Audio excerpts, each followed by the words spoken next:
Hey guys, tonight we're stepping barefoot into the soggy, smoky world of medieval peasants, where mud floors, leaky straw roofs, and goats in your living room are just part of the daily charm. You're not royalty, you're not even a merchant. You're a nobody in the year 1274, in a village no one's ever mapped. It's raining again, and you're about to find out how people like you survived centuries without flush toilets, fridges, or even underpants. Spoiler, you probably won't survive this. So, before you get comfortable, take a moment to like the video and subscribe, but only if you genuinely enjoy what I do here. And drop your location and local time in the comments. I love seeing where and when you're listening from. Now, dim the lights. Maybe turn on a fan for that soft background hum, and let's ease into tonight's journey together. You step into your house, or what passes for one. It's barely wider than a modern garage, with walls made of wattle and daub. Basically, sticks smeared with a delightful combo of mud, clay, and the occasional cow dung. The smell doesn't go away, ever. Your feet sink slightly into the packed earth floor, which has been walked on, slept on, bled on, and, yes, relieved on for generations. Above you, the ceiling is low and smoke curls lazily from the hearth in the center of the room.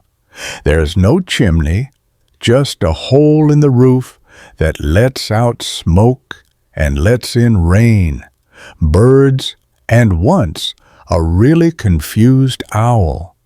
You cough, not for the first time today, as the firewood you managed to find is damp and smoldering more than burning. The walls weep in the spring, and in winter, frost clings to the inside like nature's cruel wallpaper. When it rains hard, and it rains often, drops find every weakness in the thatched roof. You know exactly where to place your pots and wooden bowls to catch the leaks. You've done this since you were old enough to walk. Your bed is straw, not hay. Hay's for animals. Straw's what's left after the harvest, and it's scratchy, lumpy, and attracts every bug under the sun. There's no mattress, just a bit of cloth or sackcloth if you're lucky. You sleep close to the fire, which means you're always either freezing or worried your hair might ignite.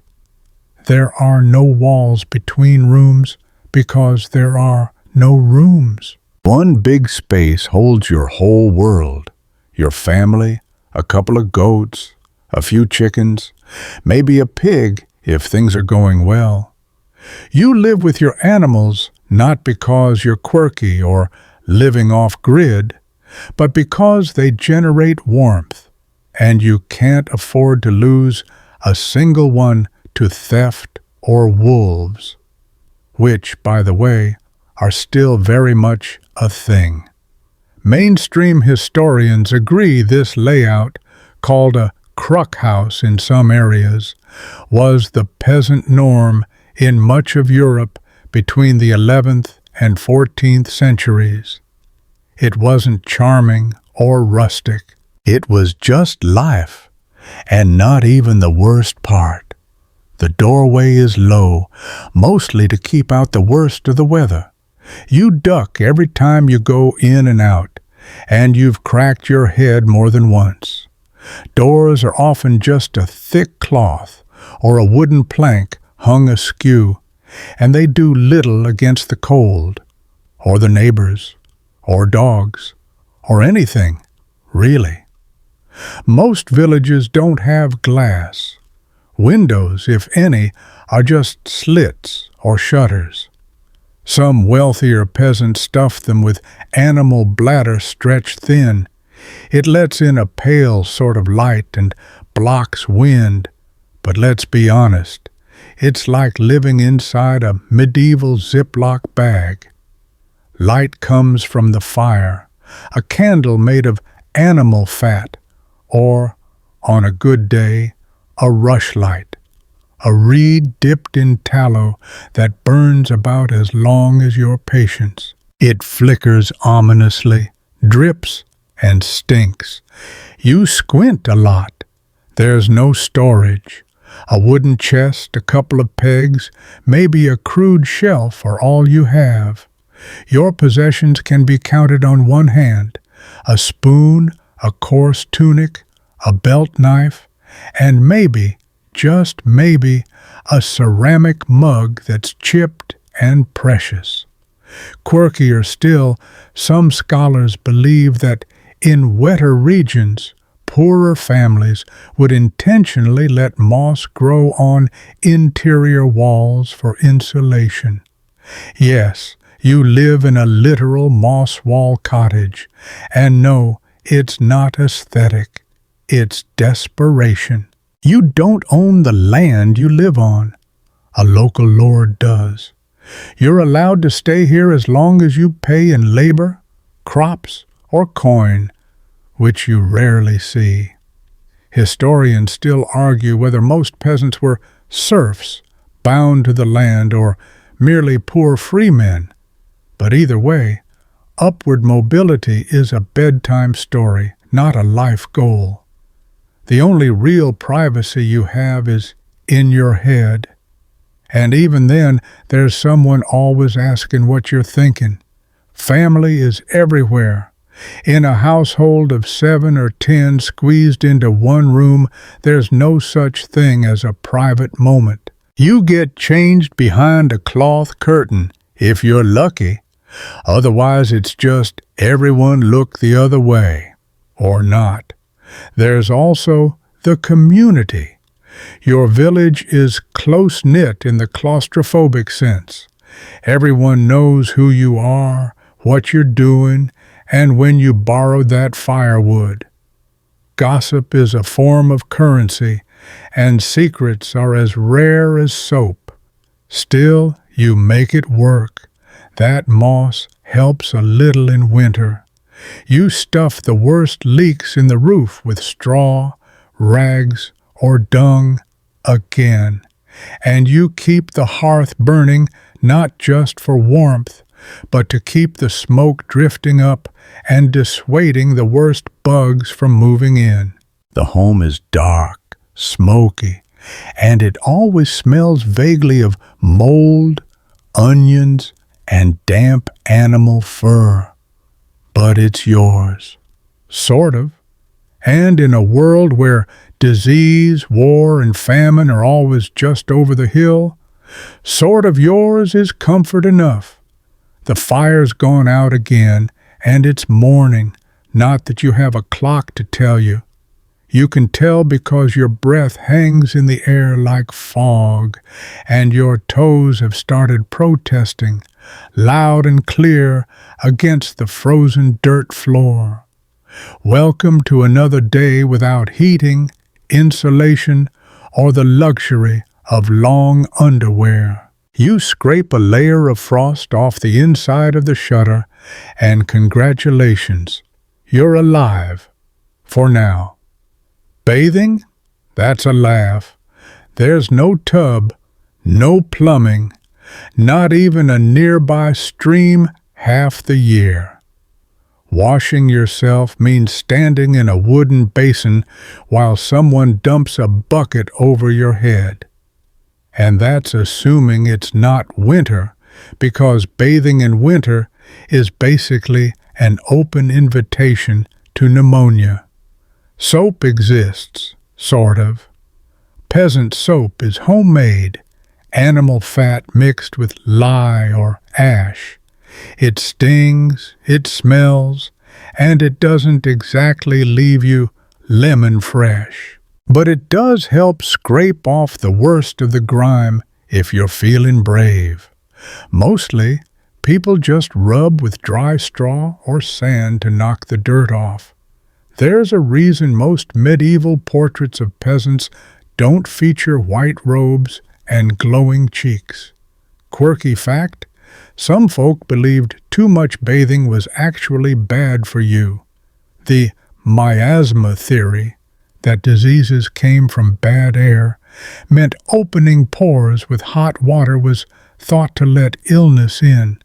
So, ironically, the dirt was considered protective. Your medieval skincare routine? Let the mud settle and don't tempt fate. Your hair is greasy, knotted, and crawling. Literally. Head lice aren't a maybe. They're a certainty.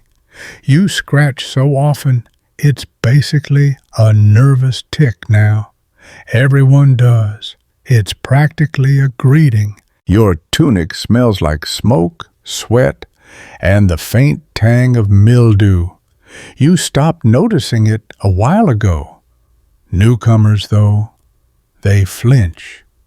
Laundry? You do it once a season. Maybe.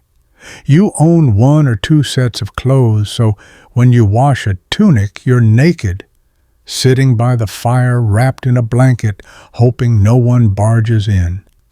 Washing means hauling water, heating it over a fire for hours, scrubbing with lye, and beating the fabric with a paddle or rock until the stains kind of blend in. It's exhausting. The clothes usually come out cleaner, but also smaller and stiffer. You don't do it for vanity. You do it because fleas have started nesting in the seams. And then there's the sweat. Summer brings a special kind of torture. You toil in fields from sunup to sundown, soaked in perspiration, with dirt working its way into every fold, crease, and dream. Your hands are permanently stained, nails blackened, feet cracked and bleeding. That soothing body lotion you love? Imagine smearing lard on yourself and calling it protection. In winter, you stink less, but also shiver more. Fires barely take the edge off, and you rotate between your clothes while they dry from the morning frost. Sometimes you sleep in your damp clothes just to avoid the pain of putting them back on in the morning. Your breath fogs your hair, freezes it while you sleep, and you wake up feeling like a wool blanket left on the porch overnight. But believe it or not, smell isn't as universally offensive back then as it is today. Most of your village smells roughly the same, like a stable mated with a campfire. Visitors blend right in after a few days of immersion. Olfactory adaptation does its job, and by the 3rd morning, even the goats start to smell like family. Historians still argue whether the peasant classes had designated washing days, or if cleanliness was purely situational, rainstorms doubling as showers, that sort of thing. Some accounts suggest rural bathhouses existed for larger villages, shared spaces heated with stones and steam. But whether you got to use one, that depended on luck, social ties, and whether the roof had caved in again. When you do get a proper wash, maybe during a festival, maybe after shearing season, you feel like royalty. Not because you're sparkling clean, but because it gives your skin a brief chance to feel something besides cloth and callus. You stand in the sun, drying off, hoping the breeze doesn't bring too many flies. And speaking of flies, they're everywhere. Swarms in summer, big lazy ones in winter that somehow survive frost and famine. They love sweat. They love filth. You, unfortunately, have an abundance of both. Swatting them is a daily task, a small victory, a reason to keep moving. Your teeth? Blackened and rotting by the time you hit your 30s, if you're lucky. Brushing is done with twigs or fingers, maybe a dab of salt. Toothaches are a way of life. When one turns bad, you either live with it until it falls out, or someone yanks it with a pair of iron tongs. No numbing, just screaming, spitting, and hoping it doesn't get infected. Dental care is for monks and the rich. Still, somehow, you adjust. The body adapts. Pain dulls. Smells fade. You accept the soot smudge on your cheek as part of your face. Dirt under the nails means you've survived another day. Peasants don't glow. They endure. And while you may be filthy by modern standards, there's pride in surviving another winter without freezing, starving, or getting eaten by wolves. You even learn little tricks, like lining your boots with straw, or sharing body heat with your spouse under a pile of patchwork blankets stuffed with dog hair and dried moss. Doesn't smell great. Keeps you alive. Some evenings, you sit near the hearth, running a comb slowly through your child's hair, flicking lice into the fire. You hum an old song your grandmother taught you. The fire crackles. The room stinks. But for a brief moment, there's warmth, family, and, dare we say it, comfort. Let's say the barley stew finally did its job, and your gut starts rumbling in that urgent way. Well, it's time to visit your toilet. Except it's not a toilet. It's a ditch, or a pit, or maybe just the far side of the goat pen, depending on the season and your shame level. You trudge through wet grass or crunchy frost, depending on the time of year, clutching a scrap of rag, or, if you're out of luck, a handful of straw. There's no seat, no privacy, no soft lighting, just cold wind and the ever-present dread of slipping. You squat quickly, eyes darting for witnesses. It's not that anyone will judge you. They're all doing it too. It's that dignity is one of the first luxuries peasants lose. And when nature calls at night, that's where the chamber pot comes in, a generous term for what is essentially a ceramic bucket. You go, hope no one kicks it over in the dark, and empty it at dawn, often into the same pit that's been used by your family for generations. It smells as bad as you'd think. Worse, actually. The latrine might be a trench dug behind the house or near the edge of the fields. Some communities have shared pits with wooden planks stretched across the top, if you're lucky.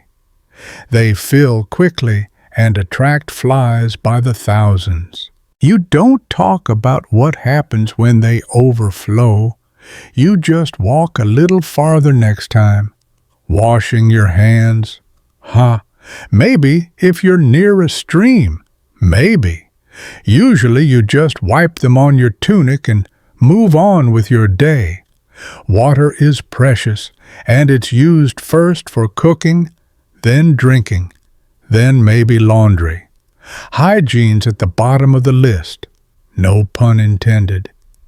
Mainstream historians agree that organized sanitation was virtually non-existent in peasant villages. Waste disposal was improvised and dangerously close to living quarters. The idea of keeping excrement separate from drinking water?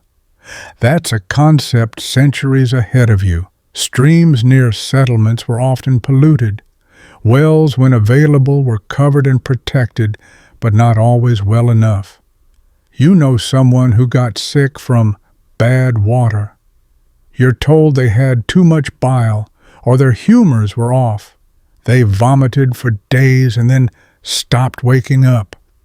You don't know the word cholera, but you know the look in their eyes right before it ends, the same look you saw in the cow last winter. And yet, some surprisingly clever systems did emerge. In parts of medieval Europe, homes near rivers had rudimentary drain trenches that funneled waste away. A few even had stone-lined privies, often shared by several households. But such luxuries belonged to the better-off peasants or were part of monastery-adjacent communities. You dig, squat, cover it up with a spade, and try not to think too hard about it. Let's pause for a moment and consider toilet paper. Doesn't exist, not even a whisper of it. What you use depends on what's around. Leaves, moss, straw, smooth stones if you're fancy. Some people keep a personal wiping stick, a thin bit of wood with worn edges. It gets rinsed in a bucket and reused. Yes, really. One odd little tidbit. In colder regions, some peasants reportedly used snow. Effective, refreshing, and deeply unpleasant. You won't enjoy it, but at least it's cleaner than most other options. And of course, there's the problem of smell. It lingers in your house, in your yard, in your clothes. You don't notice it after a while, but travelers do. One 13th century cleric wrote that walking through certain villages wrinkled the air like spoiled milk. He wasn't wrong. Historians still argue whether peasants genuinely accepted this reality or simply had no energy to rebel against it. Did they dream of cleaner lives? Did they envy the lords with stone privies and perfume chambers? Or was it just the way things were? You've never seen a flush, never imagined plumbing. You don't long for what you can't conceive of. You just keep your head down and your mouth closed when the wind's wrong. There's a strange kind of rhythm to it all. You learn where to step and where to avoid. Kids grow up knowing not to play near the south corner of the garden. Grandparents teach you how to compost properly, not because it's trendy, but because that's where your next crop of turnips is going. Yes, really. But there's also a sense of collective effort. When the latrine pit gets too full, a few villagers get together to dig a new one. You draw lots. No one's happy. Everyone complains, but it gets done. That, in its own way, is civilization. And if you're near a monastery, you might get a peek at something magical. Some of them have actual enclosed privies, stone buildings with chutes that empty into rivers below. You stare, open-mouthed, the first time you see one. It's like seeing a dragon, except it smells better. You can't imagine what it's like to relieve yourself without squatting. Still, you make do. You hang herbs near the door to mask the worst of it. Lavender if you're lucky, mugwort if you're not. It helps a bit. You breathe through your mouth. You pretend it's fine, because really it is, sort of. You're alive. You're working. You're doing what your parents did and what your kids will do. You know where to squat, how to dig, and when to hold your nose. In this world, that's called wisdom. Your stomach growls again, and you're not sure if it's hunger or just mild dread about what's for breakfast. Either way, you head toward the hearth, where something vaguely porridge-shaped bubbles in a cracked clay pot. It smells earthy. You squint at it, stir it with a stick, and sigh. Brown again. Welcome to the medieval peasant diet, mostly brown, occasionally gray, and relentlessly repetitive. Breakfast, if that's what we're calling it, is a lump of yesterday's barley gruel, reheated with a splash of weak ale. No milk, no sugar, no cinnamon, just grain, water, and time. If you're lucky, there might be a turnip chunk floating in it. If you're unlucky, it might have a bug. Either way, you eat it. Protein is protein. Barley is your lifeblood. Wheat's for the rich. Rye is better, but not always available. So you live on barley bread, barley porridge, barley cakes. After a while, you develop a kind of culinary Stockholm syndrome. You even start ranking your barley. Best on the third boil, worst when it's crunchy. You know exactly how long to soak it so it doesn't chip a tooth. Mainstream historical consensus says that 80 to 90% of a peasant's calories came from grain. Not because it's delicious, but because it stores well and fills you up. Bread is everything.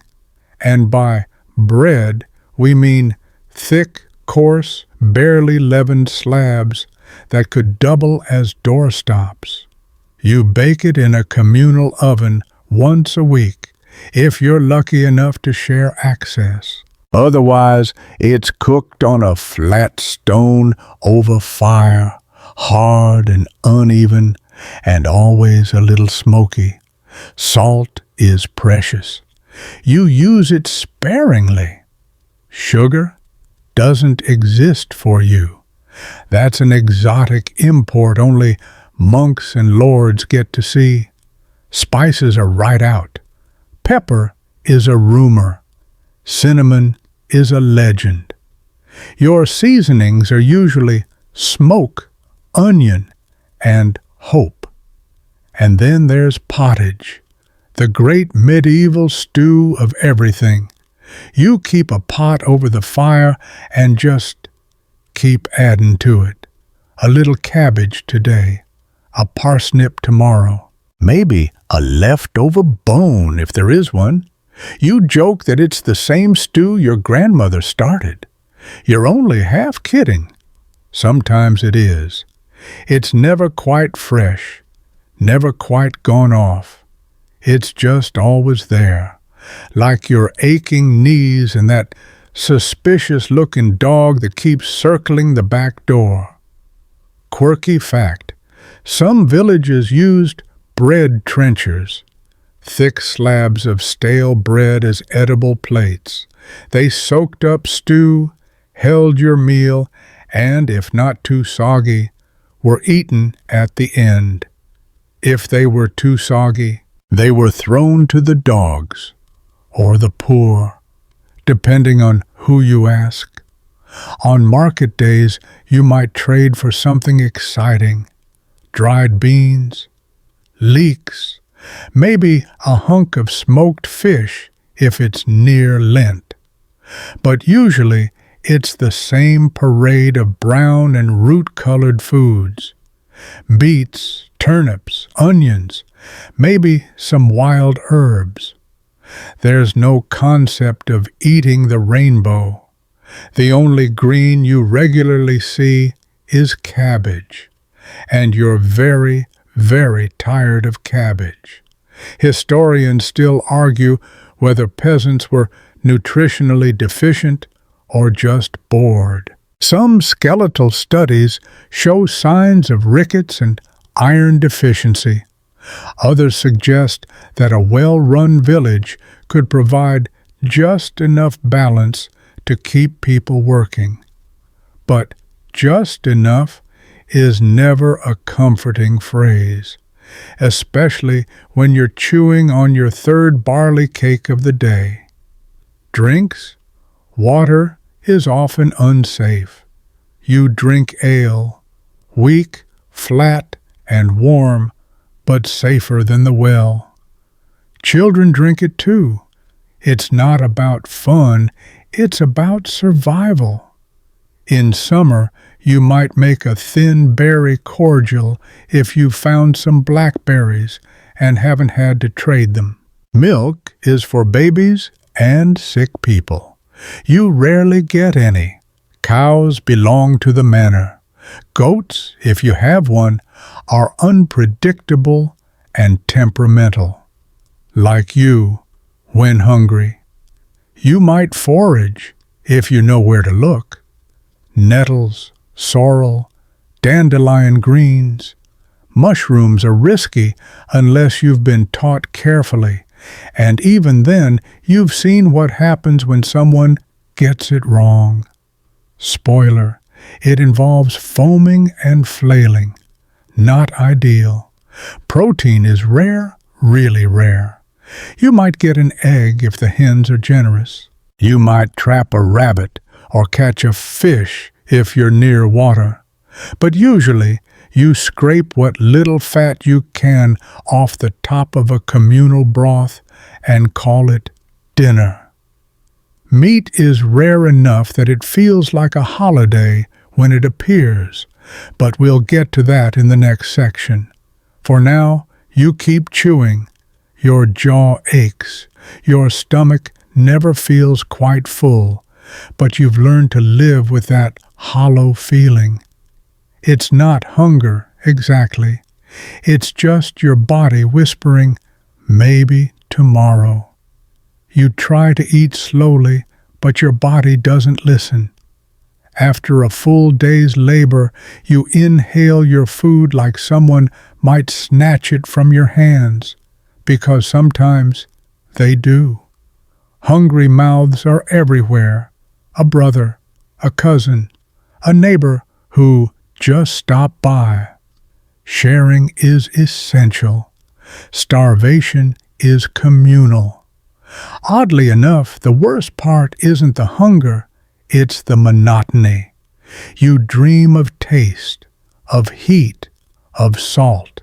You fantasize about biting into something with crunch, not because it's undercooked, but because it's fresh. Sometimes on holy days, the Lord gives out alms, bread with honey, apples, a wedge of real cheese. The children's eyes light up and your stomach flips, not just from excitement, but because it's not used to sudden richness.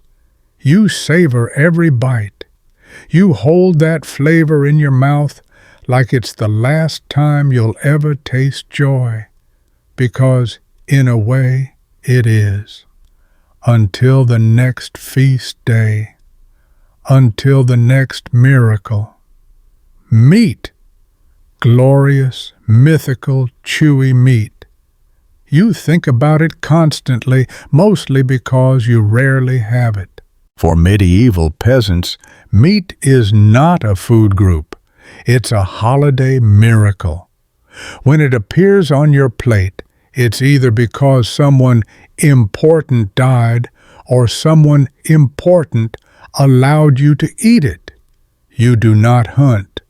Let's get that straight. Forests are owned by the Lord or the crown.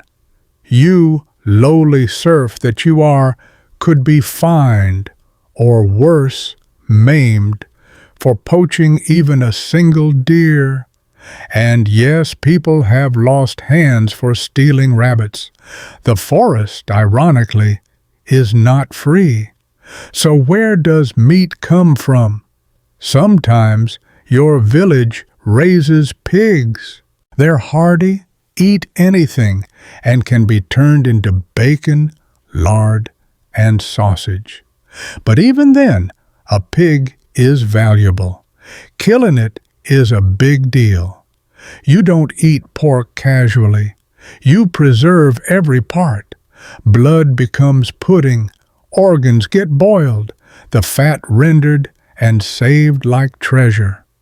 If you're offered a slice, you don't ask what part it came from. You just nod, chew, and say thank you. Maybe you catch fish.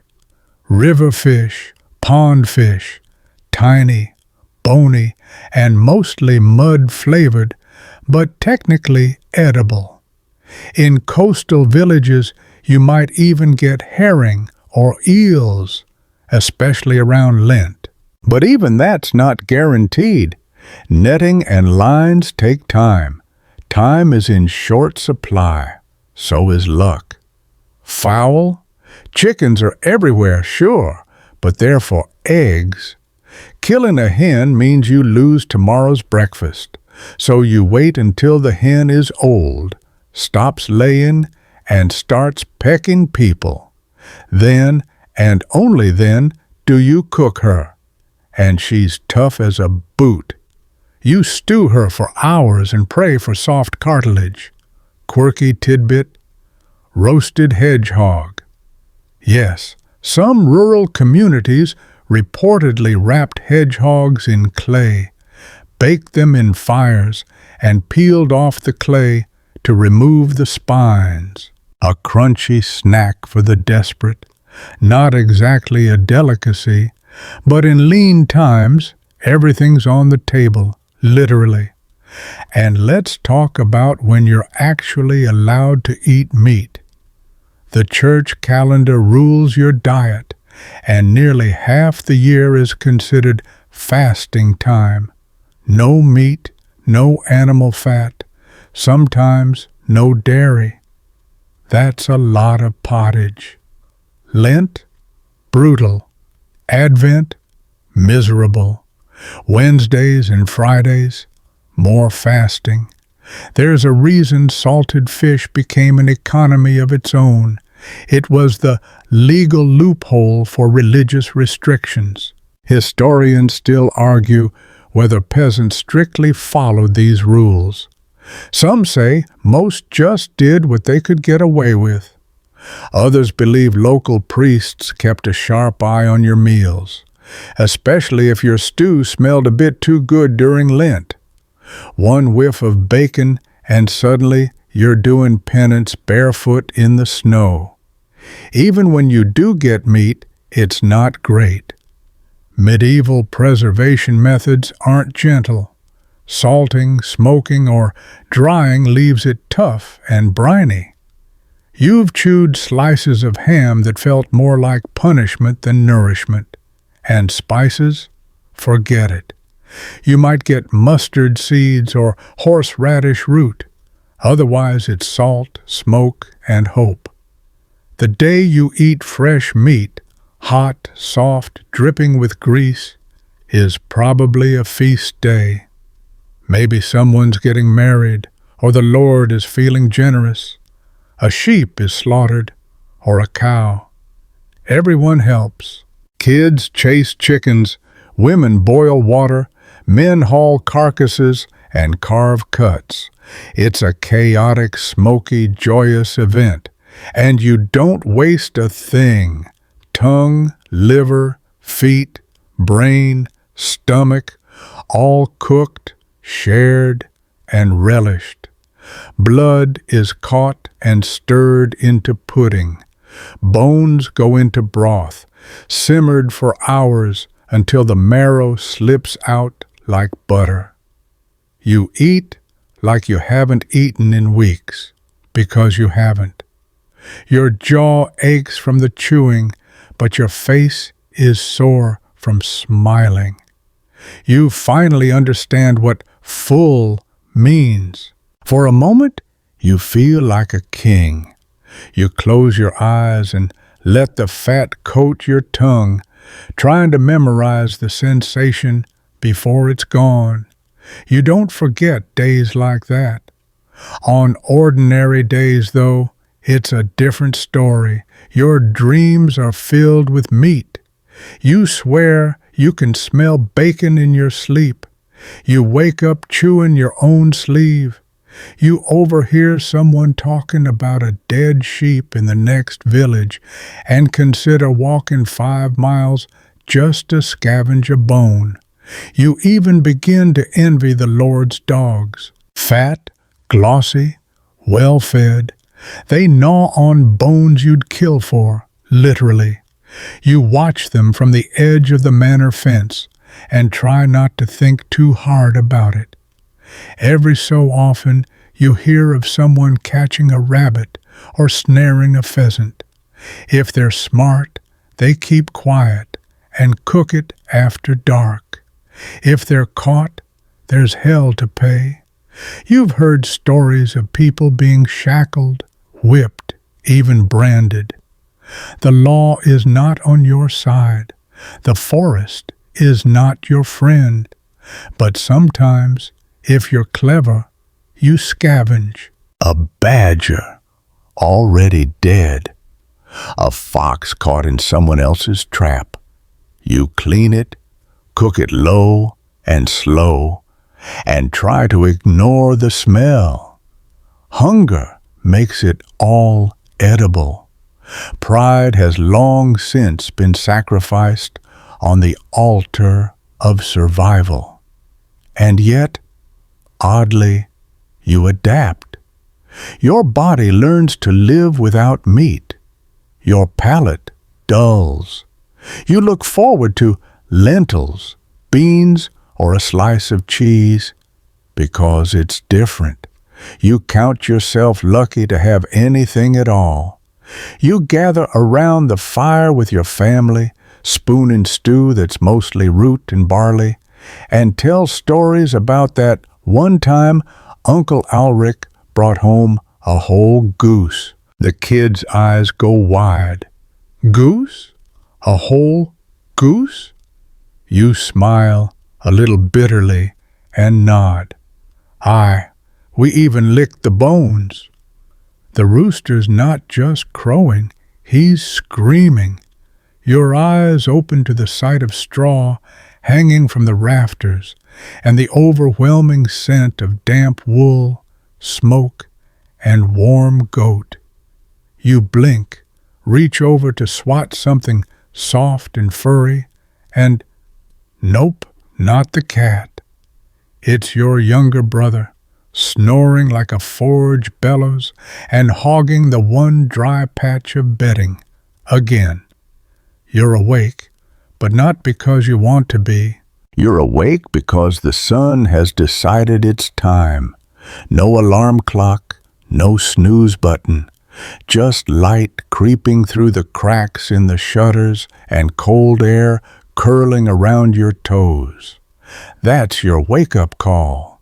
In the world of medieval peasants, your day begins with the light, and sometimes even before it. Roosters are your timekeepers, and the rhythm of life is set by nature. Sunrise means labor. Sunset means rest. Except rest usually just means work, but while sitting down. You crawl out of your straw mattress, if we can call it that, and stretch. Something cracks in your spine. It's probably fine. You slept on a bundle of old sacks stuffed with chaff and moss. There's no bed frame, just floor.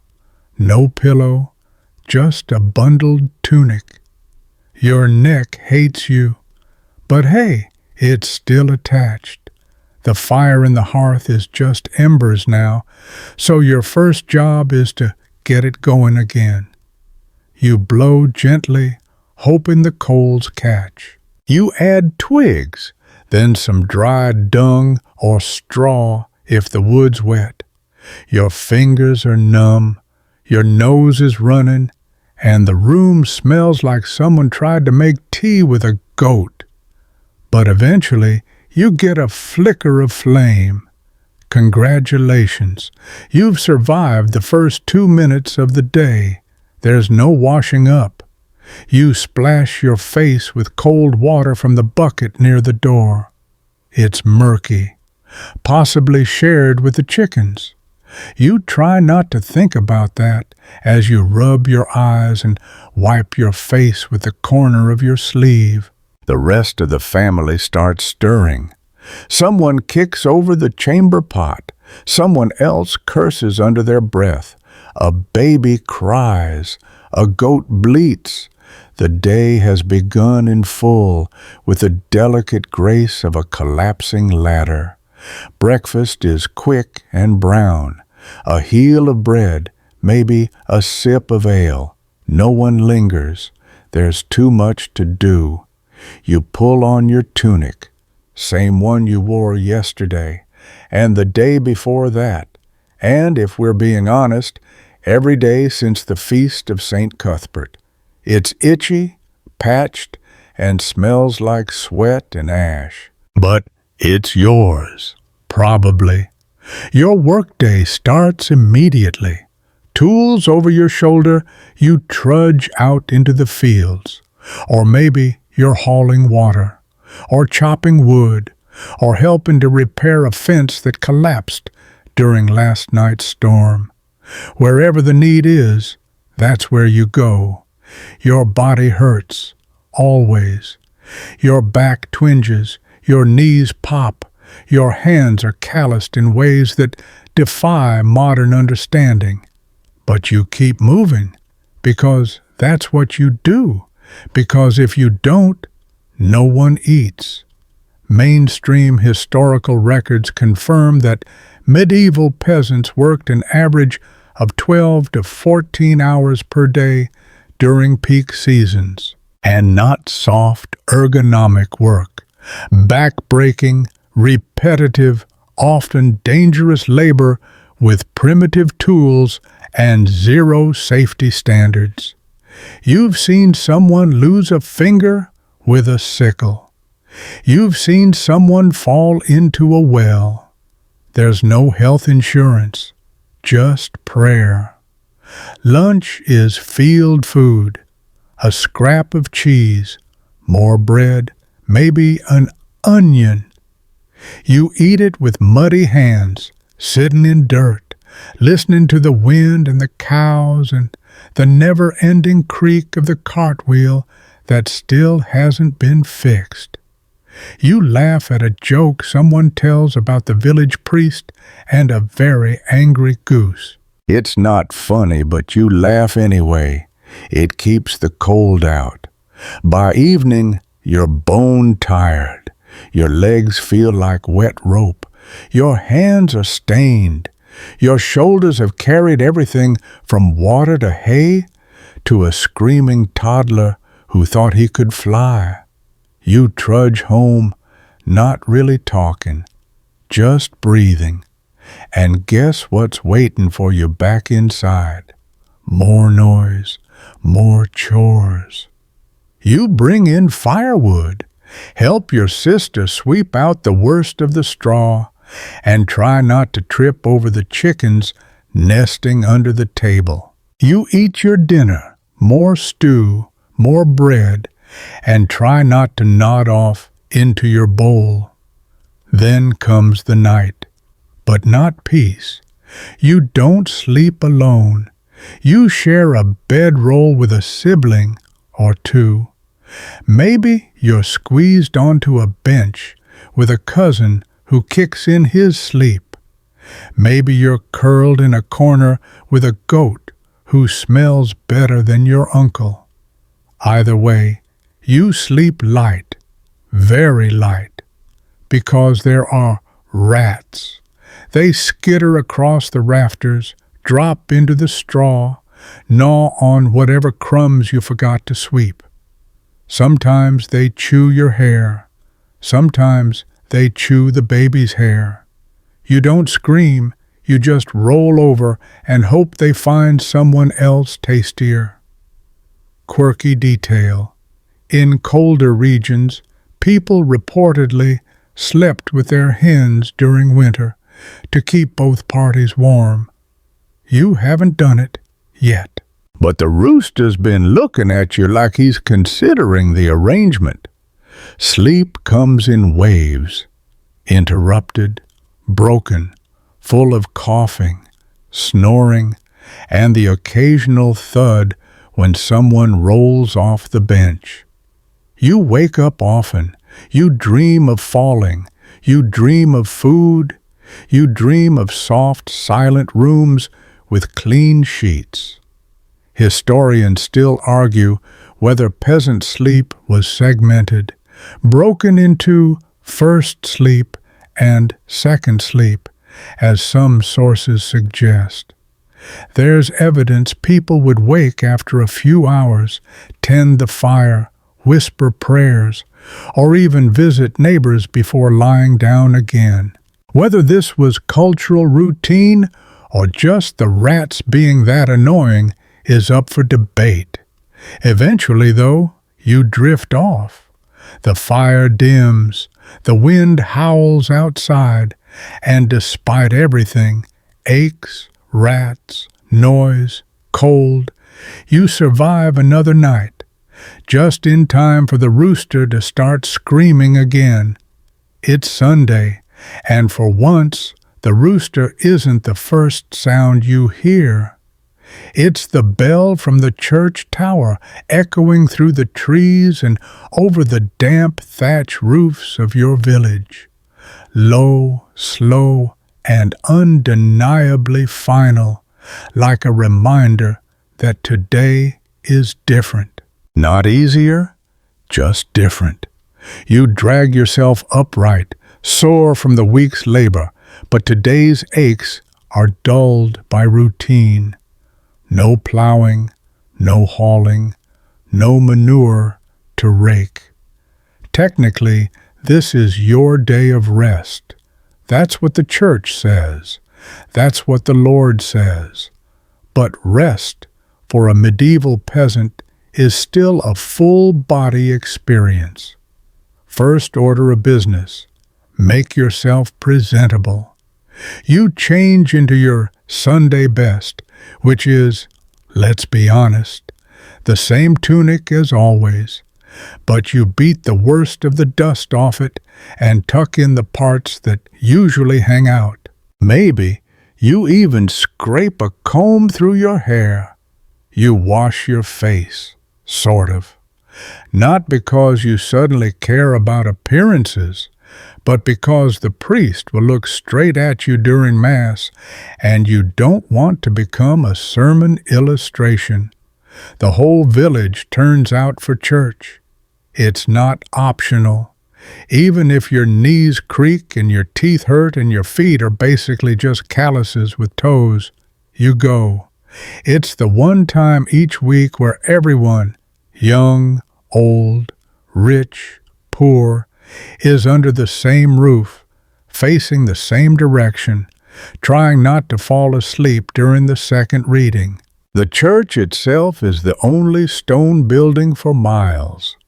Cold, dark, and echoey. It smells like damp limestone and old incense. There are no pews for you. You stand or kneel. Or if you're sneaky and it's crowded, you lean on a friend and hope the priest doesn't see. Mass is in Latin. You don't understand a word of it. You mouth along phonetically and nod at the right times, more out of habit than comprehension. You know the rhythm. You know the stories. You don't need a translator to feel when the priest gets serious. Sometimes he talks about sin, sometimes about the saints, occasionally about that one time lightning struck the manor's stables, and how that was definitely a sign. You nod solemnly, trying not to think about how you still smell like cabbage from last night's dinner. Mainstream historical consensus is that religion wasn't just important, it was everything. Life, death, weather, illness, fortune, harvests, all flowed from God's hand. The church calendar dictated your year. Your name came from a saint. Your taxes help pay for candles on the altar. You don't question it. You can't question it. There are no other options.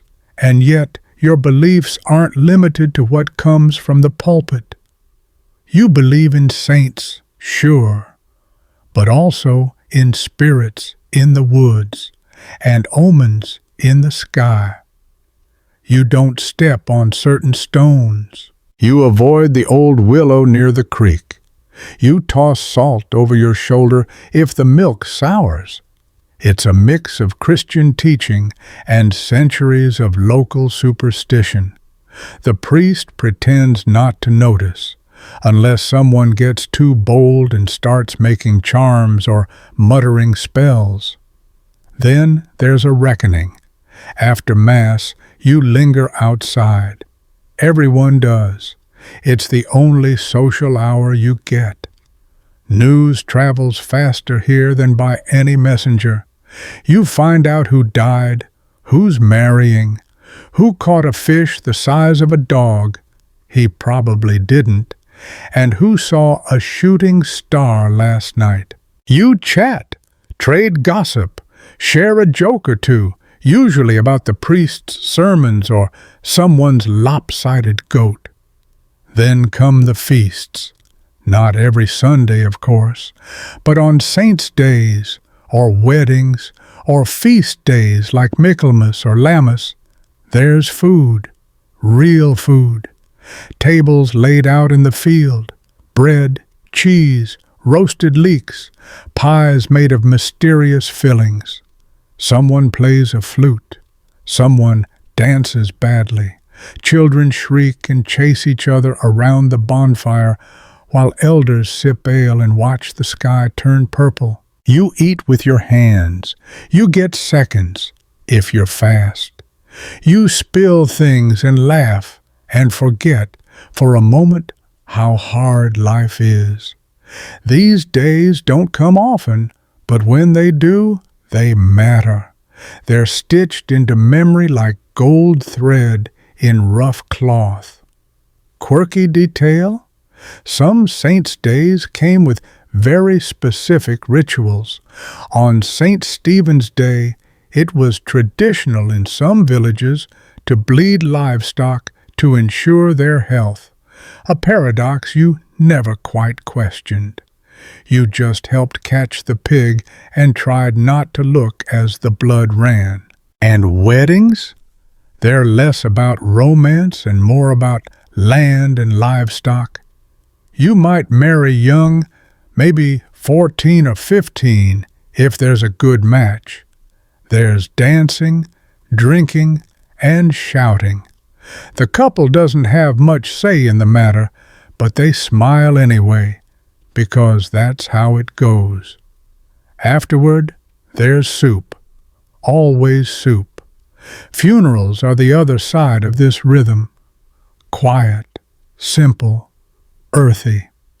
A cloth-wrapped body, a few whispered prayers, the heavy smell of damp soil. You've seen more burials than you'd care to admit. Some expected, some not. There's not always a headstone, just a wooden cross, a mound of earth, and someone muttering about the harvest being late. Historians still argue whether these ceremonies brought more comfort or more control. Was religion a balm for the poor, or a leash held by the wealthy? It's both, probably, but to you it's mostly rhythm, the passing of seasons, the turning of stars, the sound of bells in the cold morning air. You don't think about theology. You think about whether your roof will hold through the winter, whether your child's cough will go away, whether this Lent will be leaner than the last. And still, every Sunday, you rise. You walk to that stone church. You cross yourself, kneel, and pray. For rain, for mercy, for a reason to keep going. Sometimes you even get an answer. You're ankle deep in mud again, not metaphorical mud, actual mud. Thick, sticky, soul-stealing stuff that sucks at your shoes and makes a sound like something very unpleasant every time you take a step. Welcome to medieval farming, your full-time, unpaid, never-ending job. Because unless you're one of the rare tradespeople, like a cooper or a blacksmith, you farm. Everyone farms. The idea of not farming is so strange, it's practically heretical. If the fields don't get tilled, nobody eats, including you. Today, you're out early, wooden-handled hoe in hand, trying to chip away at the half-frozen clods of soil before the sun's high. The oxen, borrowed from your neighbor, traded for a basket of eggs and 2 days' labor, grunt and snort beside you. They're tired. You're tired. The ground is tired. But the Lord still expects His share. You're a serf, which is like being free, except you're not. You can't leave the land without permission. You owe labor to the manor, usually 3 or 4 days a week, depending on the season. The rest of the time, you farm your own little strip, which is never quite enough, but you make it work. Your fields are long and narrow, divided into strips among dozens of families. There are no fences, just understanding, and a lot of passive-aggressive glances if someone plants too far into your plot. You rotate crops year by year, one with grain, one left fallow, one maybe with beans or peas. It's not ideal, but it keeps the soil from turning into dust. Mainstream historians agree that the open field system was common throughout medieval Europe, especially in the north. It required tight cooperation, communal planning, and a shared understanding of when to plow, when to sow, when to harvest. You don't farm alone. You're part of a giant, chaotic, begrudgingly functional team. You till with a wooden plow, sometimes iron-tipped, pulled by oxen that are slow, stubborn, and smell like regret. The plow doesn't cut deep, but it's enough to churn the soil, turn over the weeds, and get ready for planting. You walk behind it for hours, knees aching, feet slipping, lower back issuing threats. Sowing is done by hand. You throw seeds from a sack slung over your shoulder, hoping for even coverage. Birds follow you, waiting to eat your work. You curse them, wave your arms, throw clumps of dirt, but they always come back. Weeding is endless. You crouch in the hot sun, pulling up stubborn little green monsters that somehow survive frost, hoof prints, and your increasingly personal vendetta. You daydream about a world without weeds, then realize you'd be out of a job. You pull harder, and then there's the weather. Your real boss. Too dry, the seeds die. Too wet, the roots rot. One well-timed hailstorm can wipe out a season. One bad harvest means a winter of chewing stale bark and praying your neighbor has less willpower than you. Quirky tidbit? Some farmers swore by planting based on the phases of the moon. Root vegetables during a waxing crescent, beans during a waning gibbous. Does it work? No one agrees, but no one dares not do it either, just in case. Your tools are basic: a wooden hoe, a sickle for harvest, maybe a flail for threshing grain. All of them are handmade, passed down, or bartered for. If something breaks, you repair it, or you don't work. Simple as that. Threshing is what happens when you separate the grain from the chaff. You beat the dried stalks with a flail, a two-stick contraption that requires rhythm and endless stamina. It's like dancing with a very angry snake. Your arms burn, your ears ring, your nose fills with dust. You do this for hours. Winnowing is next. You toss the threshed grain into the air so the wind blows the chaff away. It's poetic in theory. In practice, it's just dusty and inefficient. You go home looking like you were buried and then dug back up again.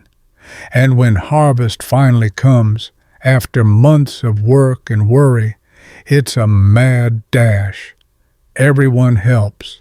Children, elders, even the chickens get in the way. You gather grain with your sickle, bundle it into sheaves, stack them for drying. Time is your enemy. Rain is your enemy. That one guy who always works too slowly is also your enemy. The Lord's share comes first. Usually about a tenth, sometimes more, depending on local custom. Then the church's tithe. Then whatever you owe to neighbors who loaned you tools or oxen. What's left? Yours. Maybe. Historians still debate just how much autonomy peasants had over their land. Some argue they had real rights and traditions. Others say they were at the mercy of greedy lords and bad seasons. The truth, as always, is muddy, like your boots. But you know this: you live by the soil. Your hands are stained brown. Your knees have permanent grooves. Your back is curved. You know the exact scent of damp earth after a morning frost, and the sound of a sickle slicing through barley. You know when to plant without looking at a calendar. You know when the wheat's almost ready, just by how it sighs in the breeze. And when you get a good harvest, when the grain is high, the vegetables plump, the sky clear, you feel something close to joy. You run your hands through the sacks of barley like they're treasure, because they are. You might even smile, just a little. Then you go back to weeding. It's deep into the cold season now. The fields are bare, the days are short, and the air has that sharp edge that nips at your nose every time you step outside. Winter in a medieval village is not picturesque. There's no cocoa by the fire, no wool socks, no romantic sleigh rides. There's just cold and the constant fear that you didn't store enough to make it through. Your job, now that farming has paused, is simple: survive. You wrap yourself in everything you own, literally. Every layer of tunic, every bit of wool, every scrap of fur or sackcloth gets tied around your body until you look like a walking laundry basket. It doesn't help much. Cold seeps through stone, wood, and skin. The fire is your one defense, and it's weak. It smokes more than it heats. You huddle close, eyes watering, hands extended until your nails go pink from the blood finally returning. You share body heat like currency. Everyone sleeps packed together. If someone rolls away in the night, you drag them back. Even the animals come indoors. Chickens in the corners, a goat near the door.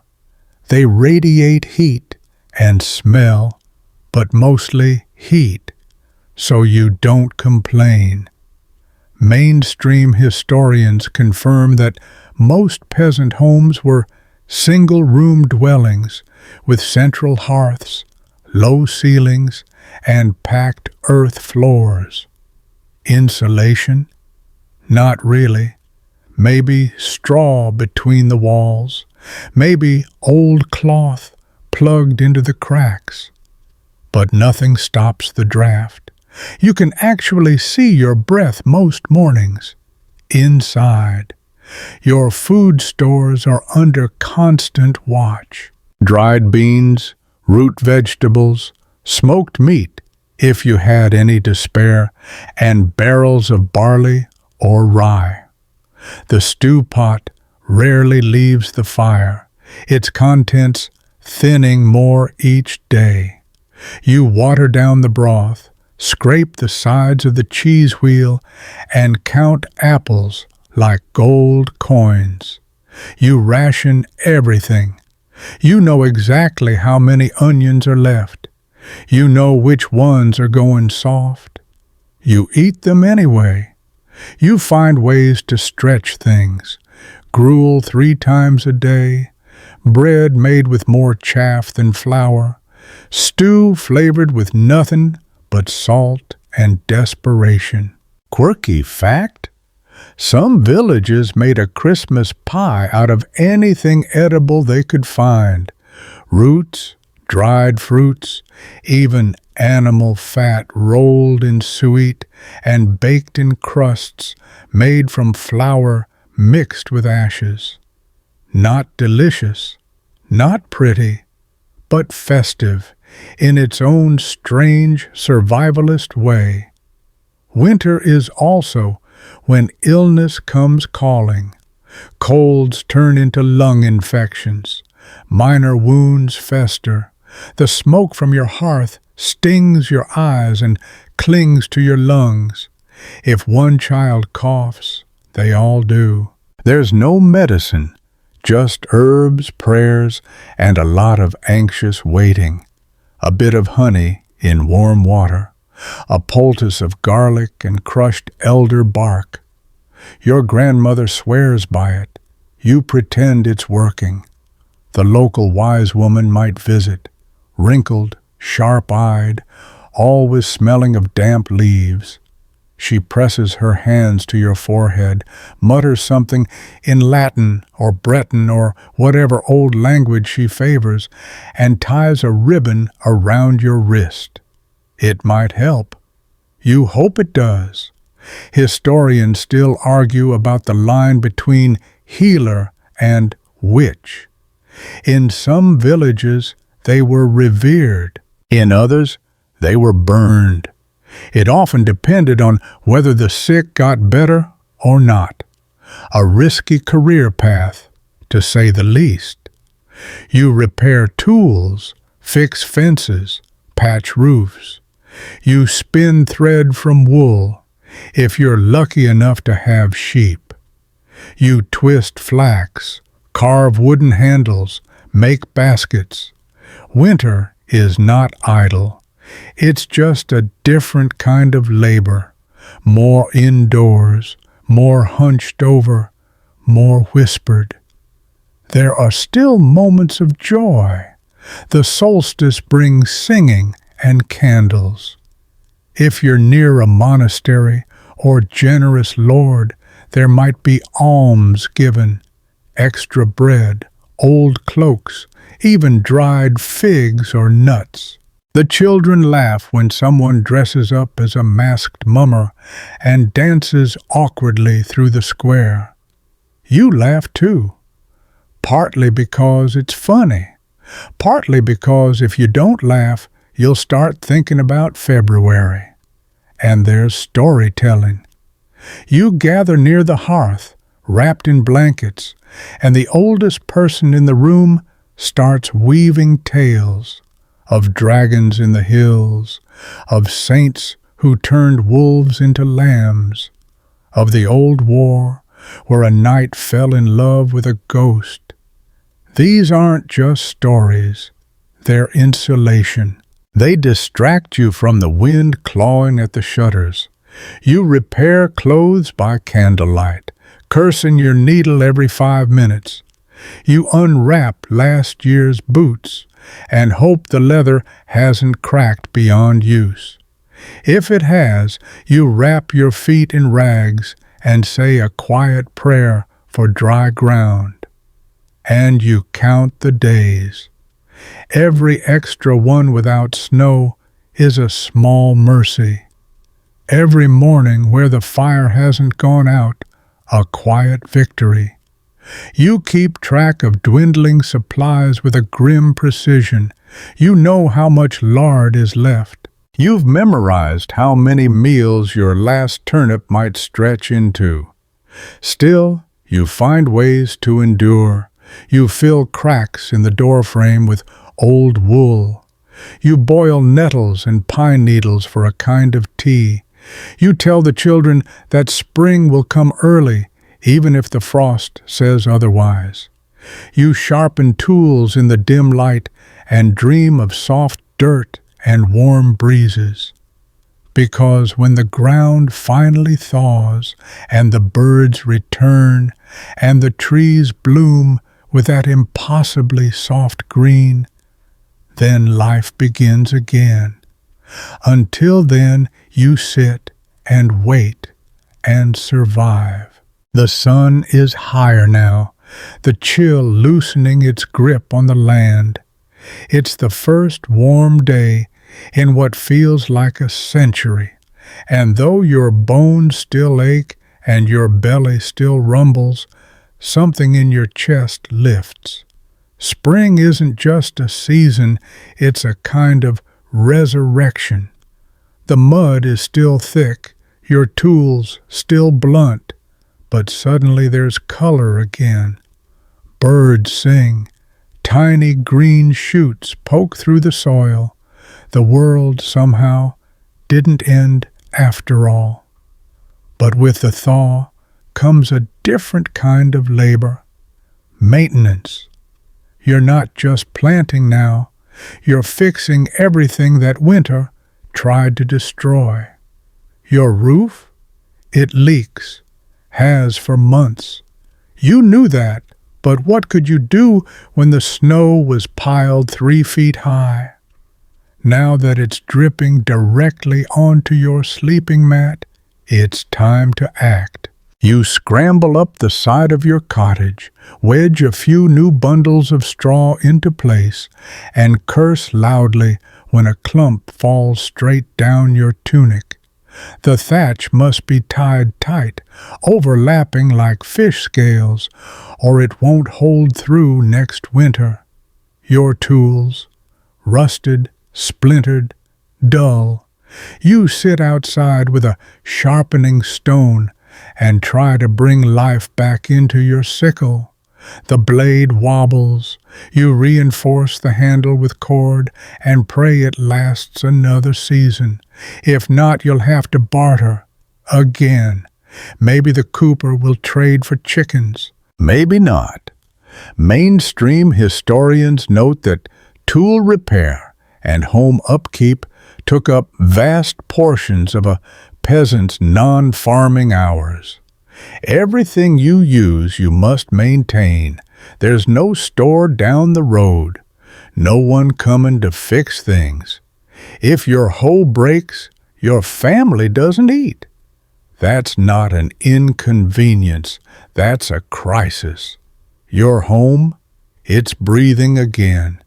You sweep out the old straw, open the shutters, and let the stale, smoky air escape. You patch cracks with mud, manure, and straw, a mixture affectionately known as wattle and daub. It's messy, smelly, and incredibly effective. You slap it onto the walls like a medieval HGTV star and admire your handiwork. Briefly, then your toddler falls into the bucket and ruins it. The fences need mending.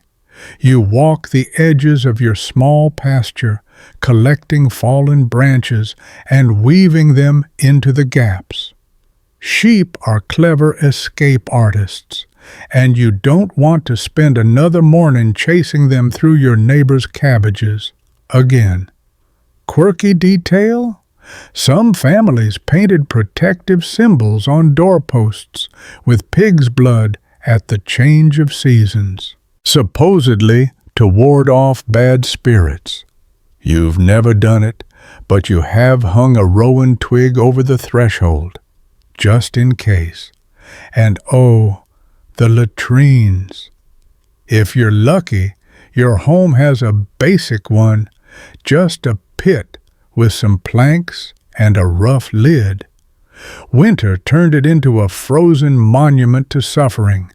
Spring turns it into a bubbling cauldron of vengeance.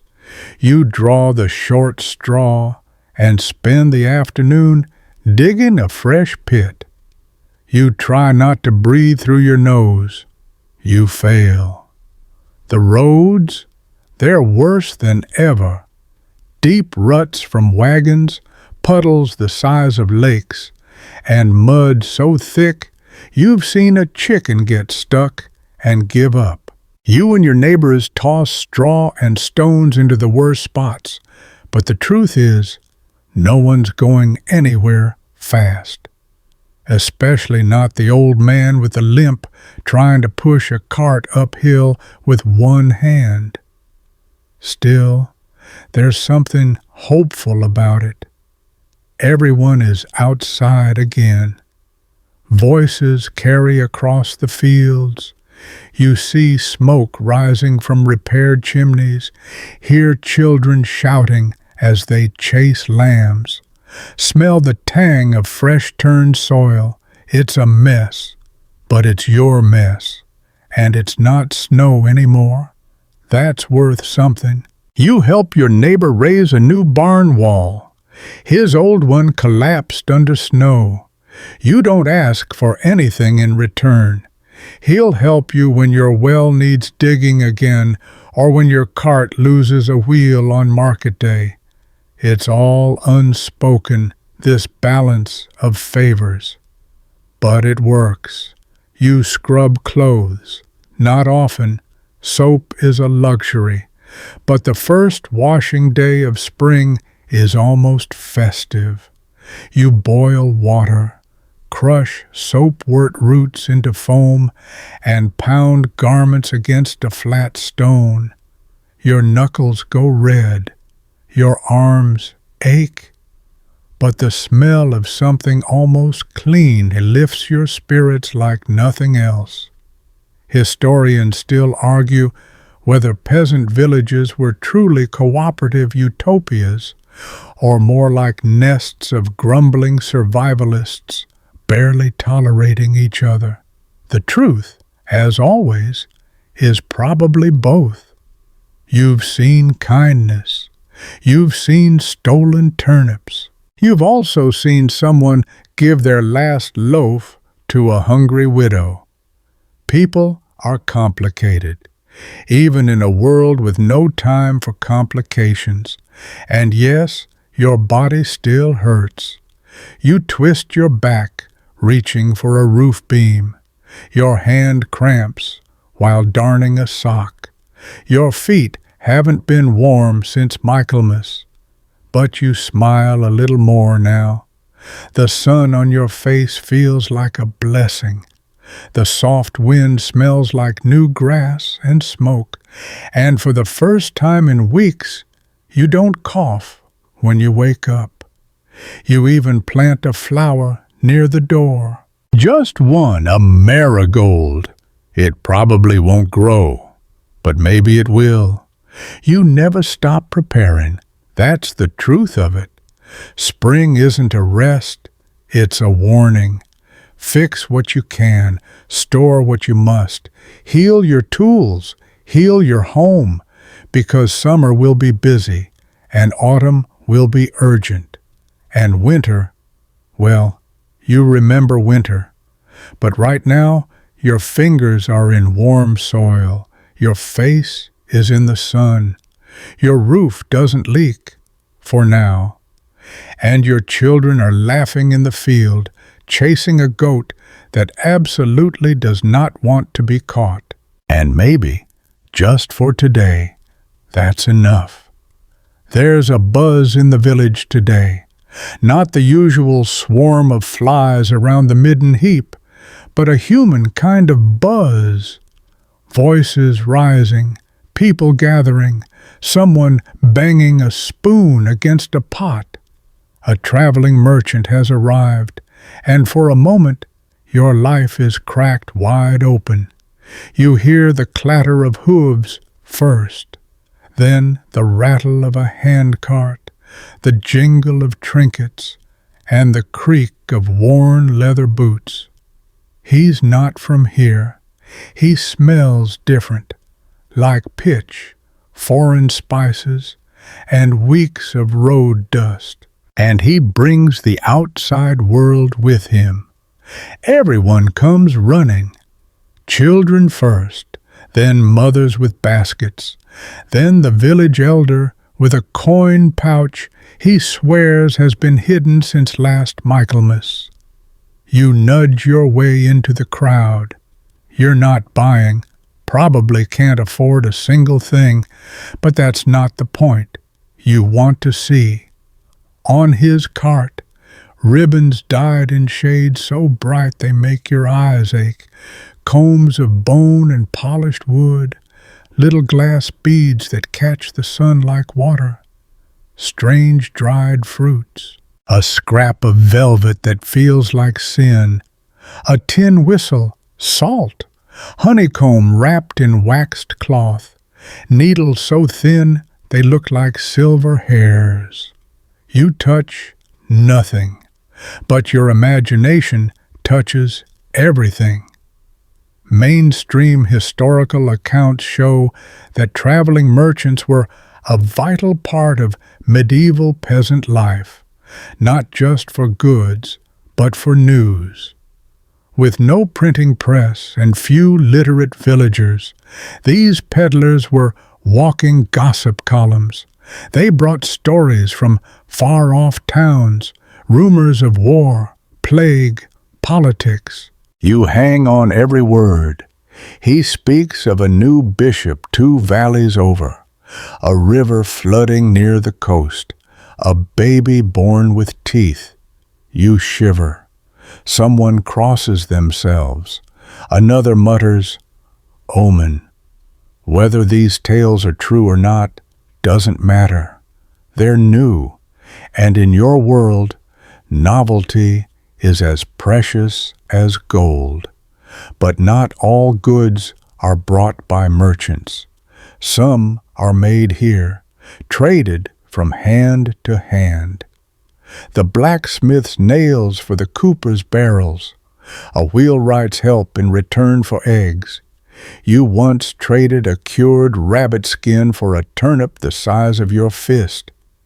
That was a good day. Every village has its trades.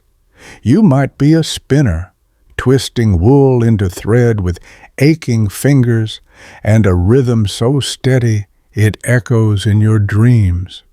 Or maybe you weave, on a creaking loom that takes up half your hut and leaves you sneezing from lint. Maybe you carve wooden spoons, each one slightly lopsided, but good enough to ladle soup. Quirky detail? Some rural craftsmen believed that tools developed moods. A knife that wouldn't carve might be jealous. A loom that tangled thread was sleepy. You once watched your uncle sing to his hammer before a big job. You laughed. He didn't. Money is scarce. You've held coins, once, maybe twice. A silver penny from a tax collector. A copper farthing you found near the market ditch. Mostly you deal in trade. Labor for grain, firewood for cheese, favors for favors, and memory keeps the accounts. Then, of course, there's the market. You only go a few times a year, if the weather holds and you can spare the food for the journey. It's half a day's walk, over rough roads and past one very suspicious goose. But once you arrive, it's like stepping into a carnival. Noise, color, smells that confuse and delight. There's a woman selling smoked fish, her hands stained with brine. A man offering herbs you've never tasted and won't, because he's charging a hen and 2 loaves per bundle. You pass stalls piled with onions, cloth, iron nails, salted meat, beeswax candles, and questionable meat pies. A juggler drops one. You decide not to buy. You don't spend much. A bundle of thread, a second-hand pot with only one hole, a wedge of hard cheese that you guard like treasure on the way home. But again, it's not just the buying, it's the seeing, the people, the sounds, the knowledge that the world is larger than your lane and your field. Historians still argue how much freedom peasants had to trade. Some say lords tightly controlled market access. Others believe villages had more autonomy than we imagine. Either way, markets were where rural people rubbed shoulders with strangers and maybe learned a new song or caught a glimpse of a printed woodcut nailed to a post. A saint? A warning? A map. You walk home tired but buzzing. You show your cheese to your cousin like it's a crown jewel. He's unimpressed. You offer him a sniff. He changes his mind. By nightfall, the merchant has packed up and gone, and life begins to collapse back into its usual rhythm. The chickens still need feeding. The fire still needs stoking. But your world has shifted slightly. You've seen ribbon the color of blood oranges. You've smelled cinnamon. You've heard about a pig that can dance 3 valleys over. And next time someone mentions the outside world, you can say, I saw a man from there once. He sold needles so fine they could sew shadows. Because you may not leave the village, but the world still visits you, on foot, with a rattling cart, and a story for every spoonful of salt. It's late afternoon, and the light is golden, slanting through the trees like someone spilled a barrel of honey over the sky. You're kneeling beside a furrow, not for farming. This time, it's foraging. Because while the fields feed the belly, the forest feeds everything else. You scan the underbrush with the practiced eyes of someone who's been doing this since you could walk. Nettles? Good for soup. Wild garlic? Even better. Mushrooms? Tricky. Some are tasty, others will introduce you to your ancestors in about 6 hours. You pick carefully, whispering a small "don't kill me" prayer to the earth as you tug one from the soil. Foraging isn't just a hobby, it's survival. Mainstream historians agree that medieval peasants regularly supplemented their diets with wild foods, berries, nuts, roots, even bark in hard times. The land was stingy, but if you knew where to look, it would offer gifts. You've got your own mental map, the hazel tree that always drops early, the secret patch of strawberries near the old hollow log, the stream where mint grows thick and cool. These aren't just places, they're lifelines. You don't tell others about them unless you really like them. You hear a rustle. Your cousin. She's barefoot, carrying a basket full of dandelion greens and something that might be sorrel, or dock, or weeds. She's not sure. You both giggle. You'll figure it out in the pot later. You pause near a patch of elderflower. It's in bloom, sweet-smelling, pale blossoms like lace.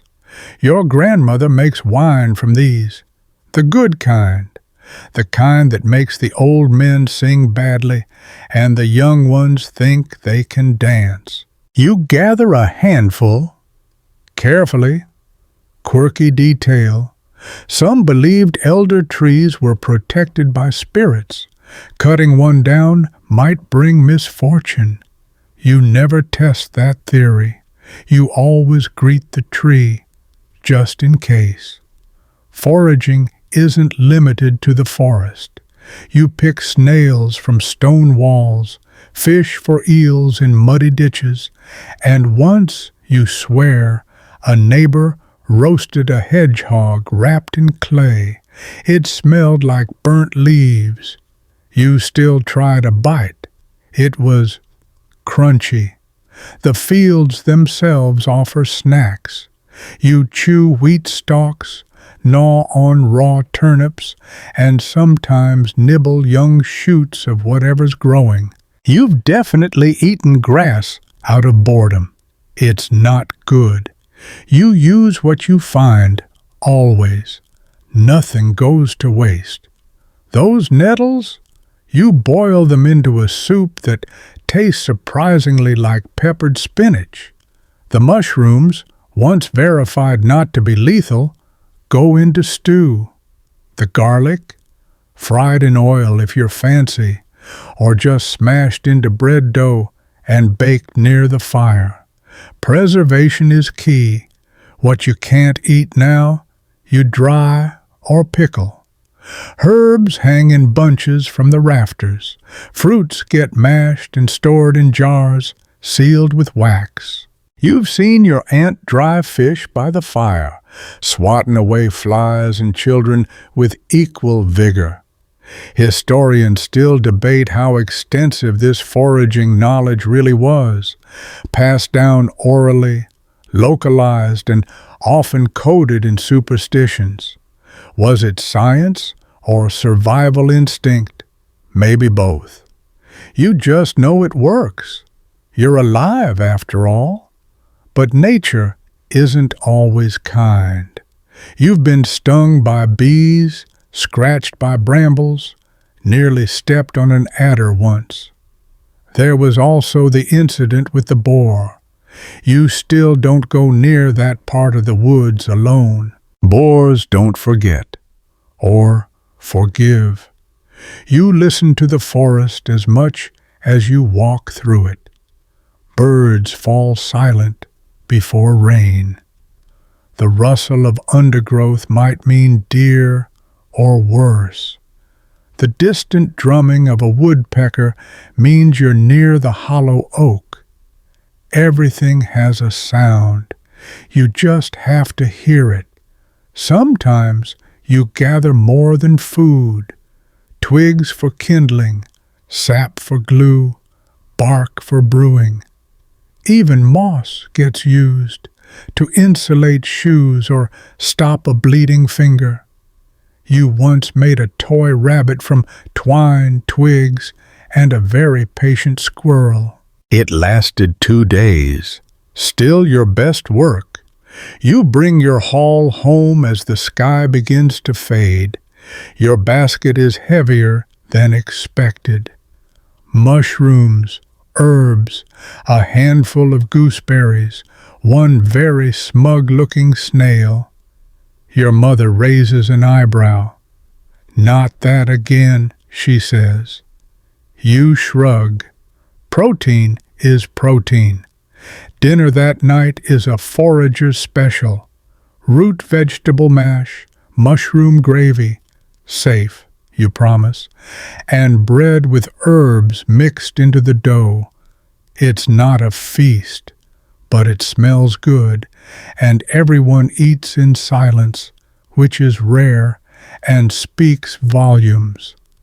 Afterwards, your grandmother produces a small bottle of last year's elderflower wine. She pours a thimbleful for each of you. It's sweet, sharp, and goes straight to your head. You all sit a little warmer, laugh a little easier. You tell the story of how you nearly stepped in a badger den today. Your cousin tells hers about a squirrel throwing a nut at her head. She insists it was personal. The adults nod sagely. They do that. Then someone sings, softly, a tune older than anyone can remember, about a girl who turned into a tree to escape a prince, or maybe a wolf, or both. No one's sure anymore. You lean back, full, warm, and sleepy, and as the fire crackles and the night sets in, you know one thing: the forest gave today, and that means tomorrow it might not. So you'll go again, you'll listen again. You'll walk carefully, and you'll keep learning the secrets the earth mumbles under its breath. Because in this life, you don't just work the land, you listen to it.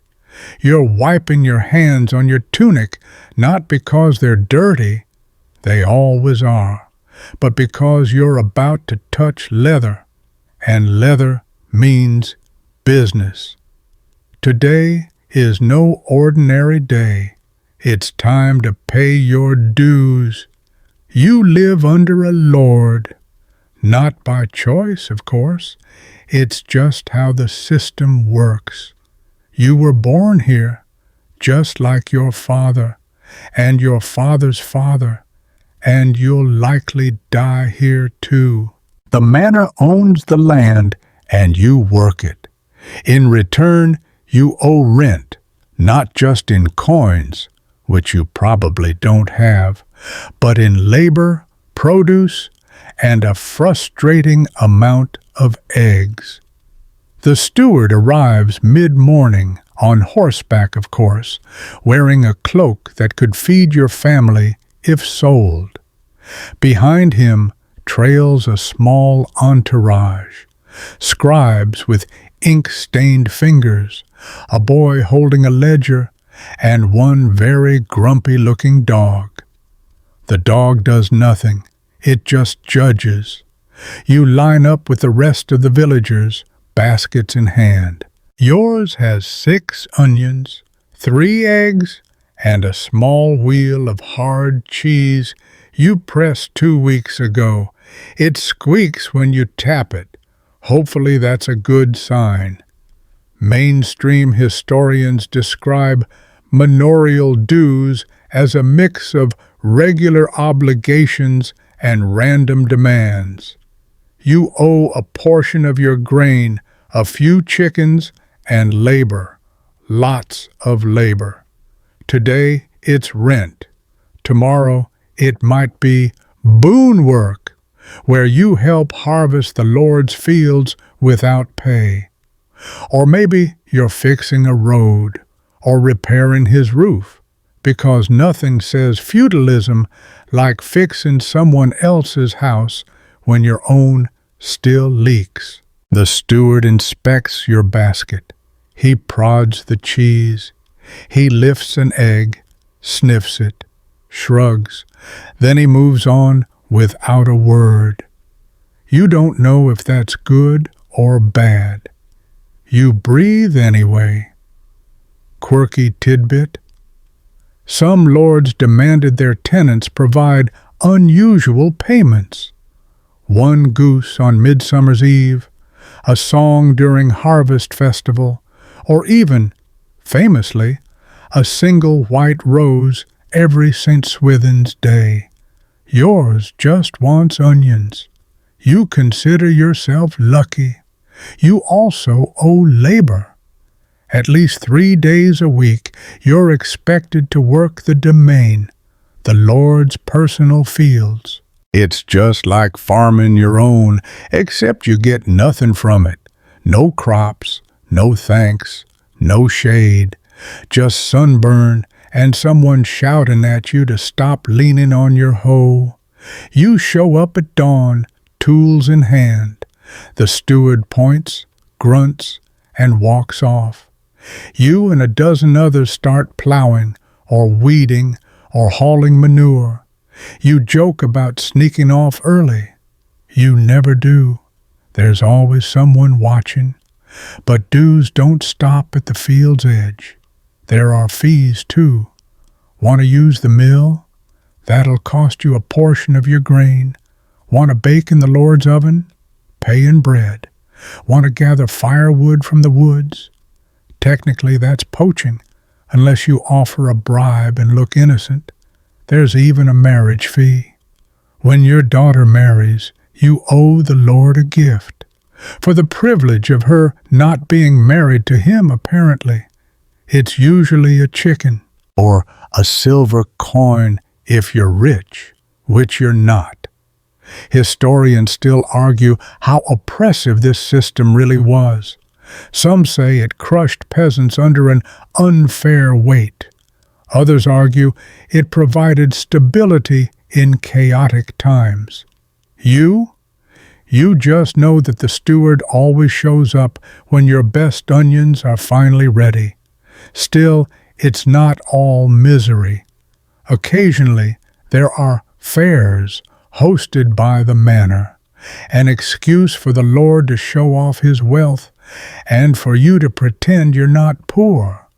There's dancing, ale, and a shocking number of turnip-based dishes. If you smile the right way, the steward might forget you were late delivering that load of firewood last week. There's also the court baron held by the Lord or his steward. It's part law court, part community drama. People gather to hear fines, settle disputes, and watch their neighbors squirm. You once saw a man fined for letting his pigs wander into the churchyard. The pigs got off scot-free. The village reeve, chosen from among the peasants, helps enforce all this. He's part middleman, part tattletale, part poor soul who gets yelled at by everyone. You don't envy him. You also don't trust him. Last year, he accidentally charged you twice for a borrowed bucket. And yet, the manor system isn't just domination, it's a tangled net of dependency. The Lord needs your labor. You need his land. He provides protection, sort of. If bandits ride through or wolves come sniffing around, his men-at-arms will occasionally do something useful. You remember once they chased off a poacher, then came back and ate all your stew. But that's the deal. You work. You give. You bow low when the steward passes. You whisper curses into your soup at night, and when the tax man comes, you pay, because you have no choice, and because your neighbors are watching. Still, you find your ways around the system, a few uncounted eggs hidden under straw, an extra bucket of grain stored under your bed, firewood gathered at night past the border trees. You're not a thief. You're just making the system work for you, for once. As the sun dips, the steward finishes his rounds. He mounts his horse, ledger tucked under one arm, cloak fluttering like a self-important flag. He doesn't say goodbye. You don't either. But as his retinue clops out of the village, you exhale. The dues are paid. Your cheese passed inspection. Your daughter won't be taken in marriage by the reeve, for now. And with that, you return to your work. You grab your hoe, you sigh, and you mutter, "Next time I'm giving him the soft egg." It's nearly dusk, and you're standing just outside your cottage, scraping muck off your boots with a stick that's seen better days. The chickens have finally stopped their daily argument over who owns the same patch of dirt, and you've got exactly 10 minutes before the sun vanishes behind the trees. That means one thing: it's time to talk to your neighbors.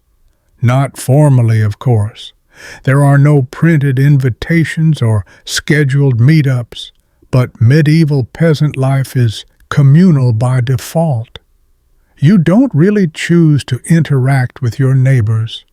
You breathe the same air, hear the same snores through thin walls, and borrow each other's goats, sometimes without asking. Your neighbor to the left is old Merrick, who insists he once arm-wrestled a monk and won. You believe the first part. To your right is Anselma, a widow with 4 sons, a sharp tongue, and the kindest hands when someone is sick. She once patched your forehead with honey and moss after you tried to wrestle a thatch bundle. You lost.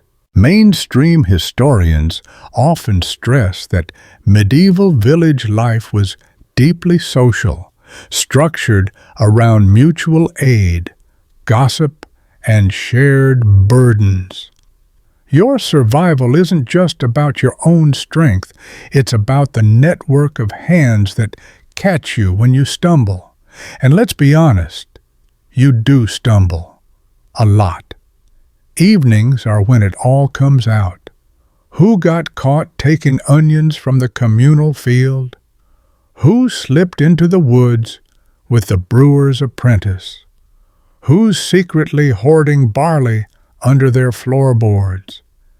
It's probably Merrick. You heard the thumping. There's a kind of code. You talk loudly about other people's business and quietly about your own. If someone is too quiet, it usually means they're doing something interesting or illegal, often both. You gather near the well or around the hearth if someone's feeling generous with their firewood. Kids dart around playing tag, the old folks settle onto overturned baskets, and someone inevitably brings out a fiddle with only 2 working strings. Doesn't matter, everyone sings. Quirky tidbit? Some villages had designated tale nights, especially during long winters. One person would start a story, and each listener had to add to it. You once turned a story about a lost goat into an epic about a magical cheese wheel that rolled itself back home. It got weird. People still talk about it, but this isn't just idle chatter. You learn things. How to treat a sore tooth with crushed cloves. When the next tax collection is due, which path to avoid because someone saw a thing there last week, possibly a wolf, possibly a drunk monk. The lines blurry. You trade things too. A bundle of dried mint for a comb, a mended cloak for help digging a ditch, a smile for some dignity after you fell in the pig trough again. It was very slippery, and no one warned you. Not everything is warm and fuzzy, of course. Feuds happen. Someone borrows a tool and never returns it. Someone lets their cow trample your barley. Someone glares a little too long at someone else's daughter. These things simmer, then boil, then occasionally explode. You've seen a fight break out over a pie. A pie. It was gooseberry, to be fair.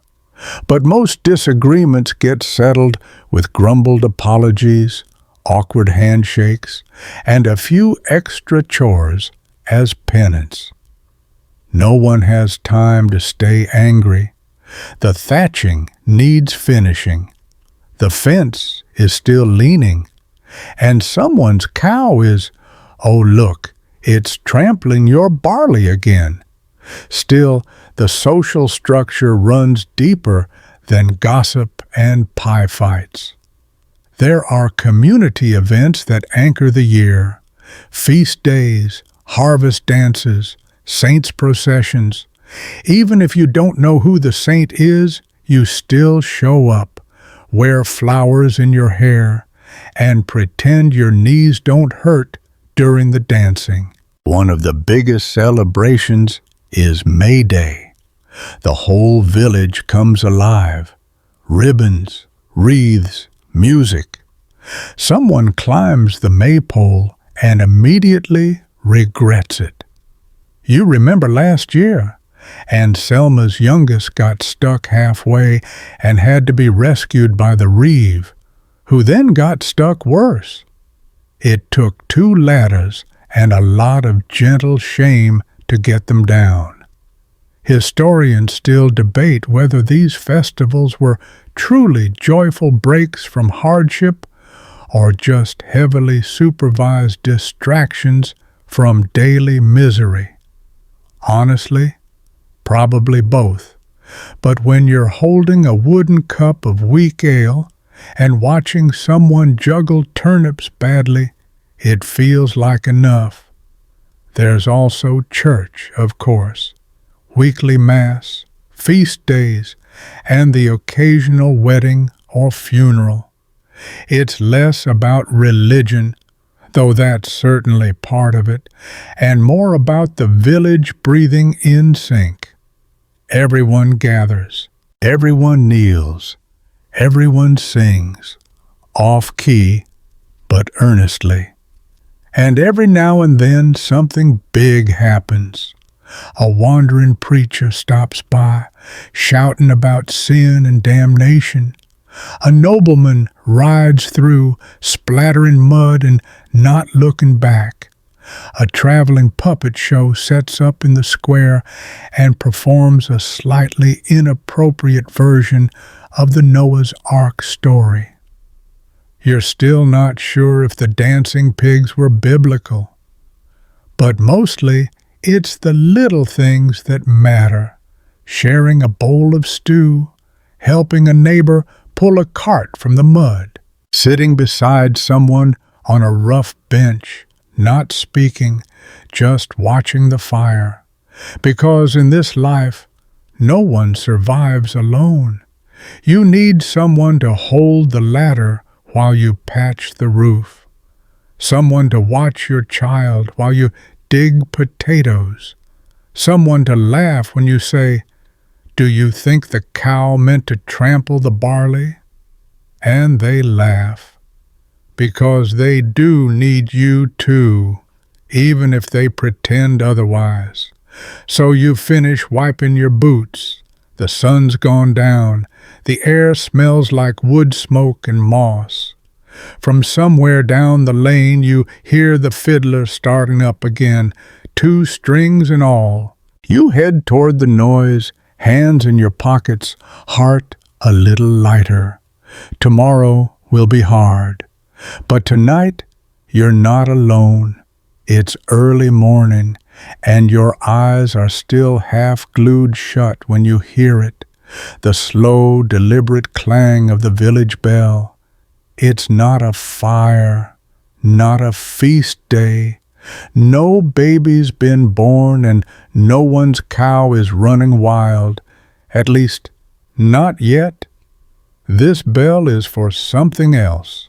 You groan, stretch, and throw on your least damp tunic. Today you're summoned to the church. Now, before you yawn too loudly, understand, this isn't about belief. It's about life.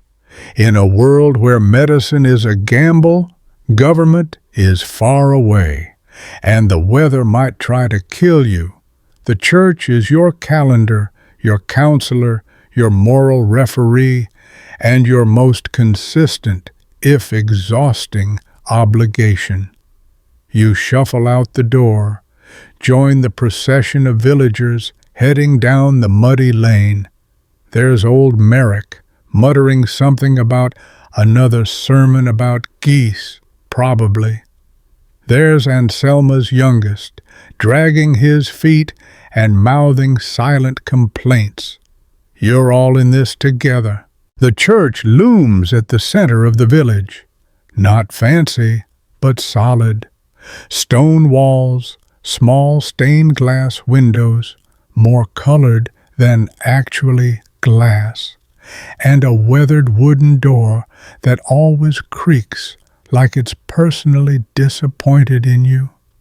Inside, it's cold and dim and echoey in a way that magnifies every stomach growl like a thunderclap. You settle on a narrow bench, knees brushing the one in front, head tilted slightly so you don't fall asleep in full view of the priest. Again. Mainstream historians confirm that the church was the emotional and administrative backbone of medieval village life. It dictated not just prayers, but prices, punishments, planting schedules, and public morality. If the manor ran your body, the church tried very hard to run your soul. You listened to the sermon, Latin mostly. You understand about every 4th word, something about sin and fire and turning from temptation. You nod solemnly. So does everyone else. The priest is a decent man, usually, though he has opinions about ale and dance, and bare ankles.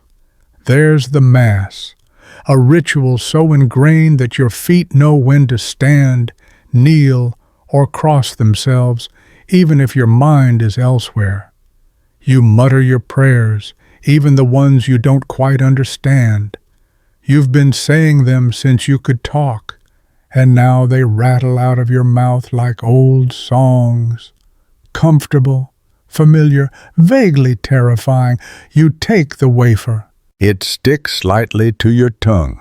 You chew it. You're not supposed to chew it. You do it anyway. Quirky fact: some peasants believe that if you bit the communion host too hard, it would bleed, because it was literally the flesh of Christ. You've never seen it happen, but you still chew very gently, just in case. Mass ends. You file out. Some stay behind to confess. Some sneak off to the alehouse instead. You hang around the square, because Sunday isn't just for salvation, it's social. It's when marriages are announced, disputes are settled, and news is shared. It's when you find out who's been fighting, who's been flirting, and who accidentally fell into the fish pond. The priest makes announcements. He's not just your spiritual guide, he's the village broadcaster. A new bishop in the region, a donation of barley from the Lord, probably leftovers, a request for volunteers to repair the chapel roof. You look at your boots. Everyone else does too. Historians still argue whether the church truly cared for peasants or simply kept them obedient. You see both sides. When your cousin was sick, the priest visited, prayed, brought soup. When your aunt refused to pay her tithe, he told her she might burn. In fairness, she probably deserved that. She did steal a chicken from the vestry. And yes, there are tithes, a tenth of everything you grow, gather, or earn, measured sometimes unfairly and always grudgingly. You once tried to argue that your potato harvest was spiritually disappointing and thus not tithe-worthy. The priest was not amused. Still, the church calendar runs your life. Feast days mark time more than actual seasons. There's Candlemas, when the cold should be easing. Lammas, when the first loaves are baked from the new grain. All Saints' Day, when the veil between worlds is thinnest, and when people claim to see lights in the graveyard and hear odd whispers from empty fields. You don't skip these days. Even if you don't fully believe, you believe in not being the only one not believing. If a whole village bows its head and you don't, you stand out.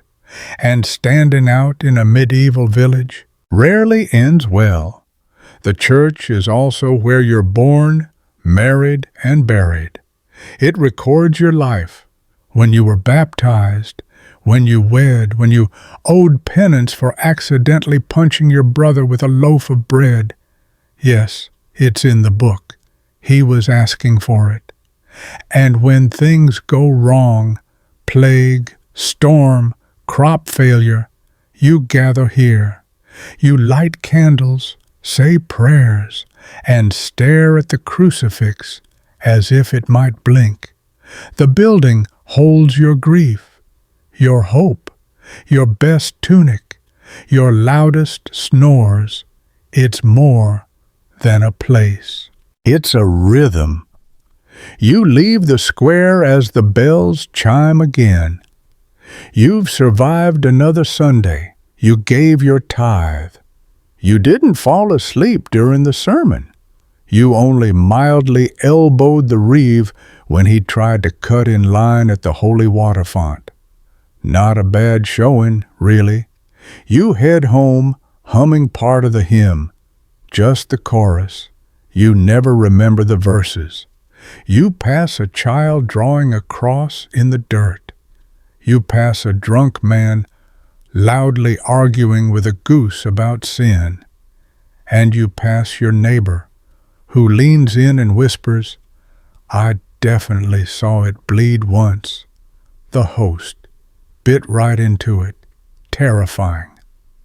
You believe her, a little, because in a world where science is sparse and comfort is rare, belief fills the cracks between, and sometimes belief is the only thing stronger than the cold. You wake to a strange quiet, no clanging of pails, no barking dogs, not even the crows arguing over bread crusts, just the wind, and that's never a good sign. You sit up and realize what's missing: people. The lane outside your cottage is empty. No children chasing chickens, no one hauling water. Even old Merrick isn't muttering about ghosts this morning. It's not a holy day. It's not market day. It's something else. Then you see the herbs hanging over Anselma's door, a thick braid of yarrow, rosemary, and a withered clove of garlic. You recognize that charm. It's for sickness. Your stomach drops. Mainstream historians describe medieval communities as hyper-aware of illness. With no modern medicine and little understanding of germs, the threat of disease loomed over everything like a cloud of coughs. One infection could burn through a village in a matter of days, and the response? Not hospitals, not doctors, just isolation, superstition, and frantic prayers. You learn fast that someone's fallen ill. Fever, chills, blotchy skin. No one's naming it yet. But you know. You remember the last time. The coughing, the burning, the silence, and the burying. You grab a handful of dried herbs and a scarf. You tie the cloth over your nose, though it smells more like last week's stew than any protective charm. Still, it feels like doing something, and that matters. Villagers start staying inside. People speak from windows. Even the priest keeps his distance, delivering blessings from a 6-foot staff, which he now calls his holy pole. You're not sure it works, but he looks quite proud of it. Quirky fact: in times of sickness, some peasants smeared themselves with crushed onions or wore amulets made of amber, frog bones, or, no joke, a piece of dead mole sewn into a pouch. Anselma wears 3. She's not taking chances. You visit her anyway. She hasn't shown symptoms, but one of her boys is coughing. She's red-eyed, tired, snapping at shadows. You leave a bowl of nettle soup on her doorstep and knock lightly. She answers, nods once, then says nothing. What is there to say? The reeve calls a meeting. Well, a shouted conversation from opposite ends of the field. Measures must be taken, no one in or out of the village. Families should isolate. Church services suspended. Tithes postponed. That one gets a cheer. Historians still argue whether medieval communities understood quarantine in the way we do now. But evidence shows they absolutely tried. Villages blocked roads, isolated homes, burned clothes and bedding. Desperation breeds creativity, and sometimes, surprisingly, science. You help dig trenches, not for bodies yet, just in case the sickness spreads. Better to be ready. The soil is soft, the silence is heavy. You dig beside the same people you've danced with, traded turnips with, and once nearly punched over a fishing hook. The days blur. Each morning you check for signs.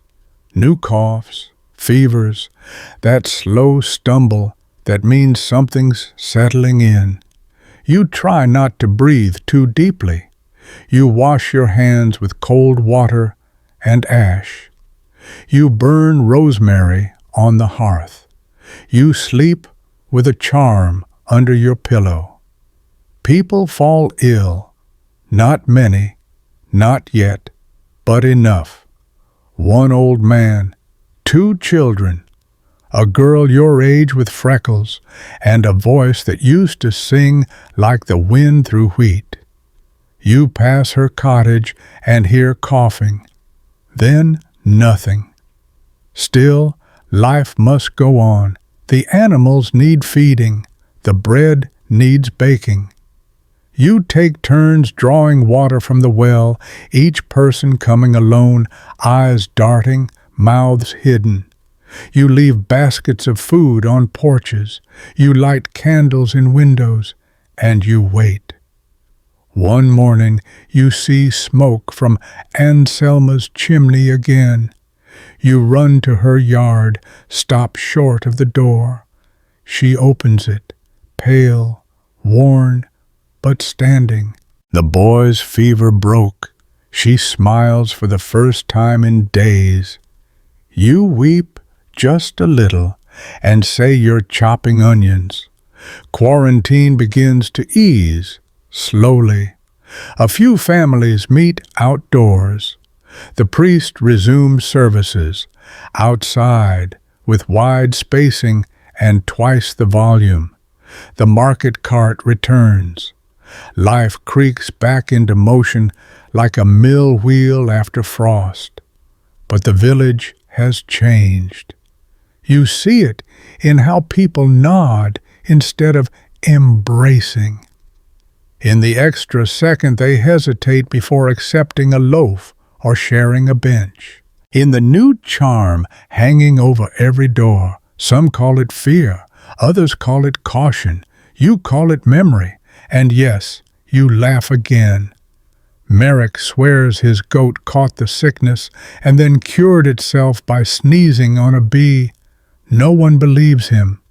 Everyone repeats the story anyway. You bake bread for the first full gathering.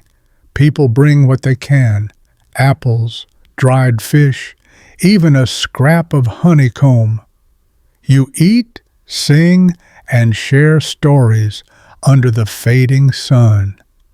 The joy is smaller, quieter, but it's real. Historians often downplay the emotional toll of medieval plagues, focusing on numbers and death records. But you know better. You felt the silence. You saw the empty lanes. You watched someone fight a fever and win. And you remember, because memory is armor. So, as the evening deepens and you sit around the fire, sharing roasted onions and old songs, you tie another braid of rosemary above your door. Not out of fear, not even entirely out of belief, but because the world is uncertain, because you survived, and because deep down you understand what every peasant knows. Hope, like healing, needs ritual. The sky is darkening, but not with dusk, with clouds.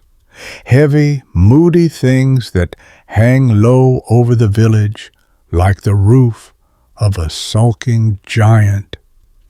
You've just bundled your firewood, stacked the last of the dried herbs, and shut the chicken coop door when you hear it, the wind whispering something ancient through the thatch. Storm's coming. You duck inside, latch the door, and start counting your luck. The roof mostly holds. The walls only leak sometimes. The pigs aren't in the house this time. You're doing all right. Medieval peasants lived under constant threat from the elements. Mainstream history books mention droughts, floods, early frosts, sudden hailstorms, and, of course, wind that could tear a field flat overnight.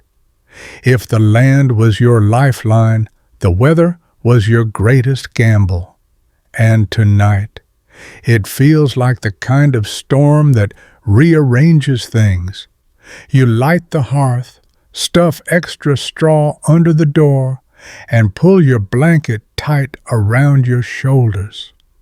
The first clap of thunder rattles your bones. Then the rain hits, hard, sideways, angry.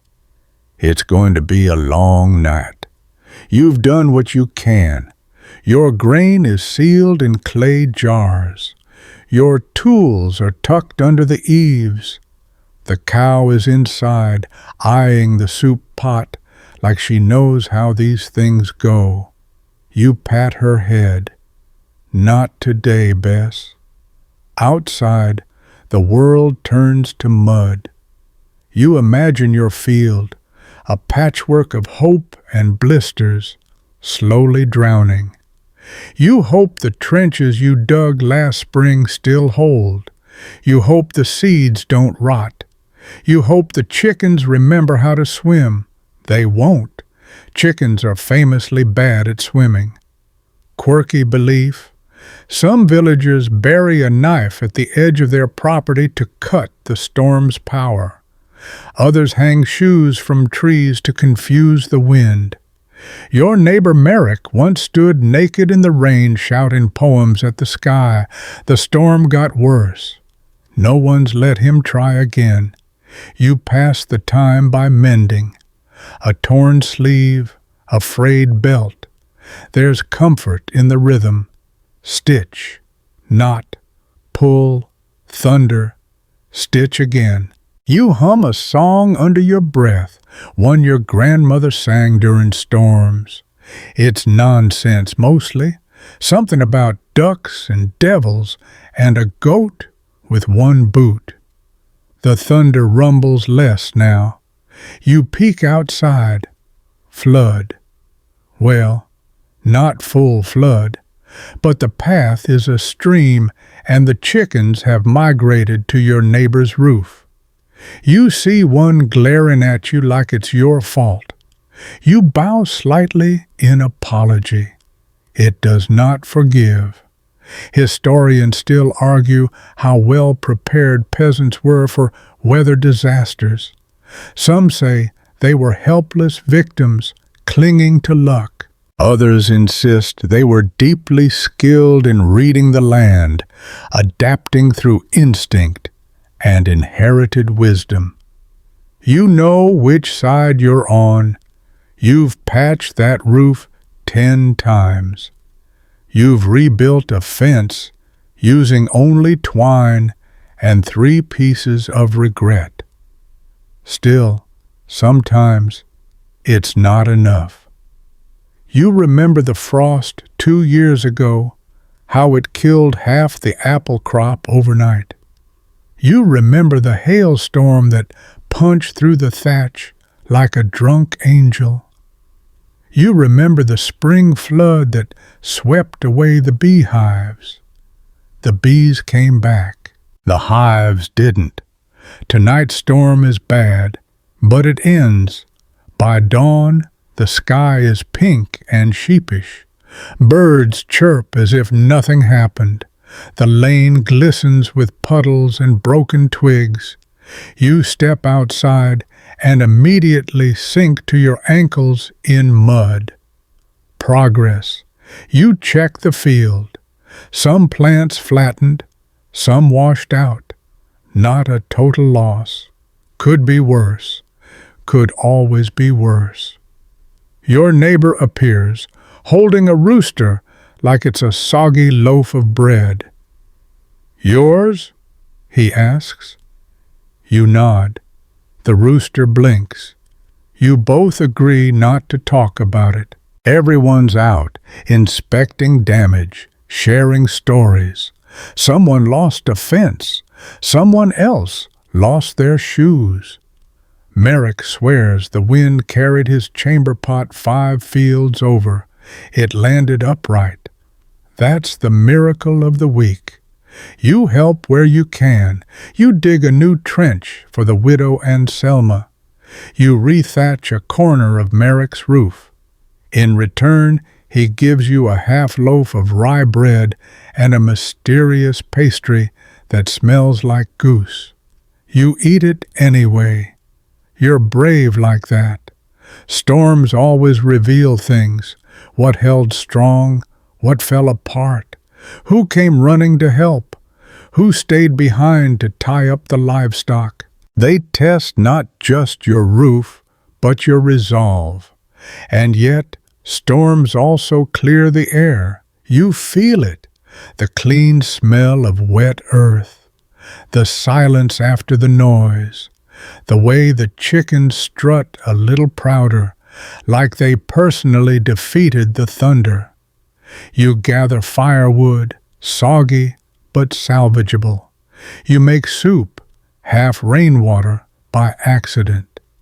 You patch a hole in your tunic using a piece of someone else's tunic, donated with only mild grumbling. And that night, you sleep deep, the kind of sleep you earn, the kind that sinks you like a stone in warm broth. Outside, the village exhales, because the storm has passed, and everything broken can be fixed. The first frost comes early this year. You notice it in the morning breath of the fields, silver dusting the stubble, the turnip leaves curled in on themselves like fists.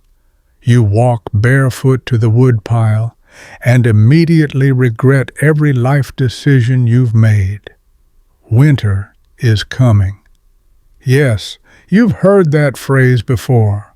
No, it wasn't invented by a fantasy author. Medieval peasants felt the approach of winter like a bone-deep whisper. It was less about calendars and more about gut instinct, the kind that says, "Start hoarding, now." You step back inside and survey your kingdom. One stack of firewood, modest. 4 jars of beans, 1 cracked. 2 wheels of cheese, 1 suspiciously dented. 3 sacks of grain, possibly nibbled, and 7 turnips, emotional support vegetables. You're not ready. Mainstream historians often describe the medieval winter as the true test of survival, not the harvest, not the taxes, not even the Reeves wedding poetry. Winter stripped away illusions. If you hadn't prepared well, it showed, and sometimes it killed. So you do what everyone does. Panic productively. You help slaughter a pig. The entire village gathers for it. Nothing gets wasted. The meat is salted. The blood becomes pudding. The fat rendered into lard. Even the hooves are saved. The dog gets nothing. He knows why. You help smoke fish in your neighbor's chimney. You dry apples on the rafters. You make onion strings that look like sad vegetable jewelry. You even try making your own candles, 3 of them. They smell like failure but technically work. Quirky fact: some peasants stuffed straw figures with herbs and placed them near doorways for winter luck. You name yours Bernard. He's wearing one of your old socks and already feels like family. You patch every tunic, reinforce your boots with moss and wool scraps, and stuff the windows with straw. The cottage looks like a barn that tried its best.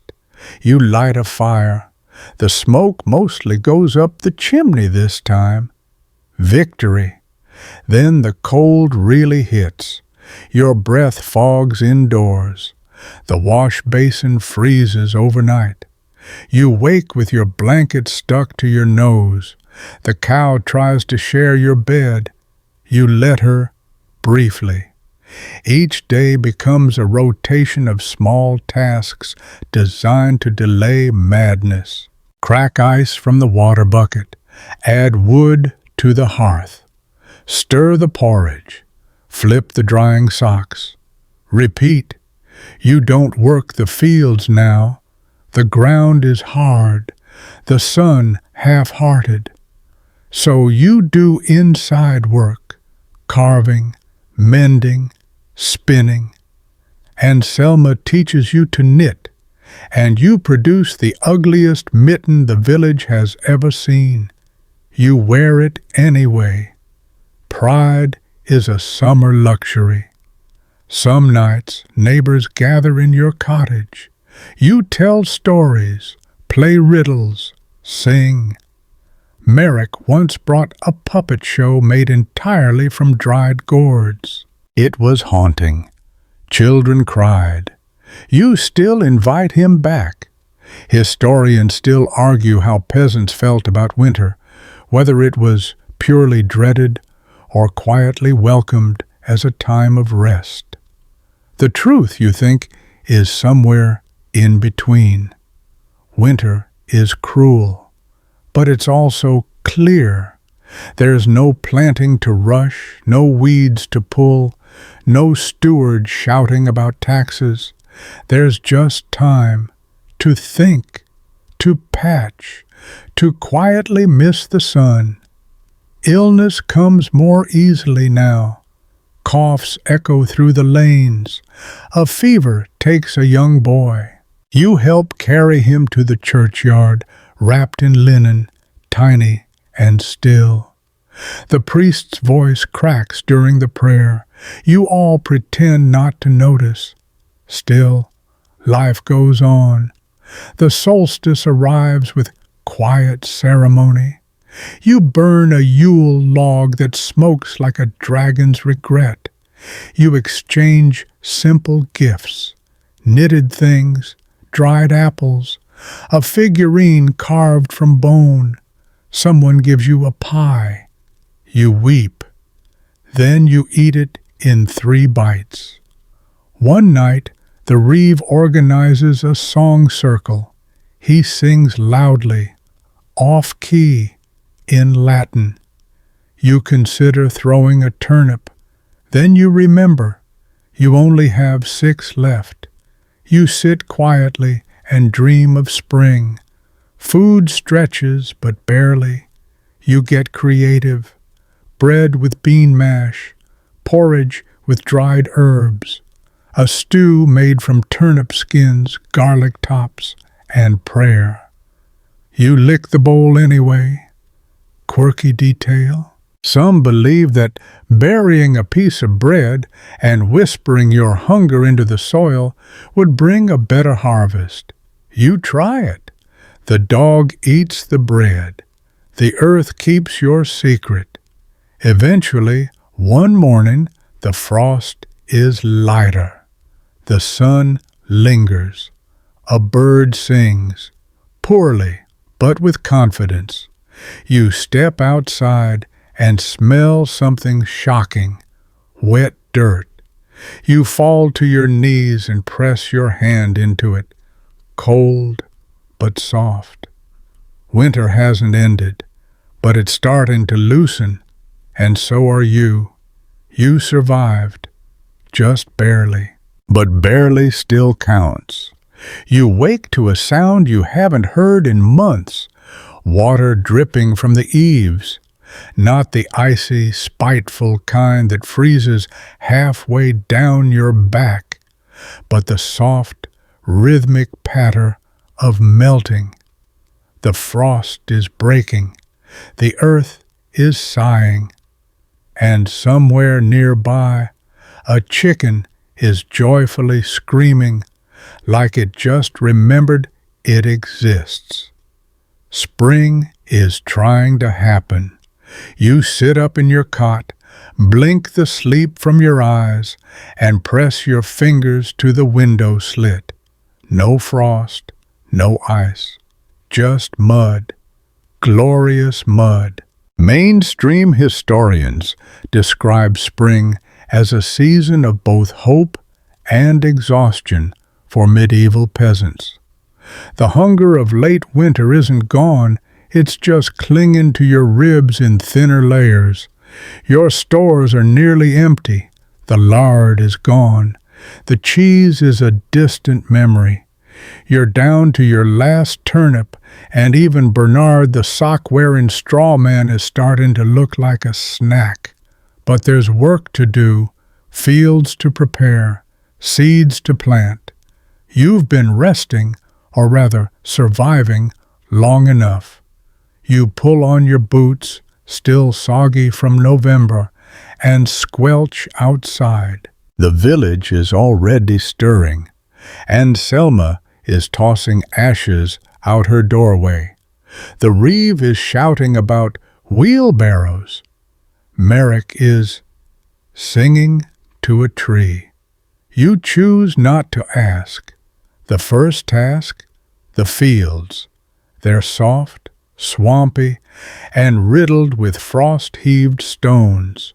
You grab a mattock and begin turning the soil. It clings to your boots like second thoughts. Your back aches within minutes, but your hands remember what to do. The fields are communal again now. Everyone works together for the shared good. You work beside a boy who last autumn was too small to lift a hoe. Now he's taller and clearly trying to impress you. He nearly brains himself with the rake. You pretend not to laugh. You fail. Quirky tradition? Some villages held a ritual called plow blessing, where the first furrow of the season was turned by the oldest villager, accompanied by singing, ale, and often a small accidental fire. You remember last year's. It involved 2 chickens, a spilled lantern, and Merrick yelling, "It's symbolic," as the fence caught flame. You break for lunch, thin broth, some bitter herbs, and the last of the dried apples. Everyone shares what they have. Someone offers a mysterious meat pie. You ask no questions. You eat it. You survive. The days get longer. The mud dries. Green things poke through the soil like cautious hopes. Wild flowers bloom in the hedges. The birds are back, too. Noisy, flappy freeloaders who nest in your roof and wake you up at dawn by stomping directly above your bed. One morning, you see sprouts in the kitchen garden. Peas, maybe, or weeds. Time will tell. Historians still argue whether spring was truly a relief for peasants or simply the beginning of another crushing cycle. You understand the debate. The hunger doesn't vanish overnight. The debts don't disappear.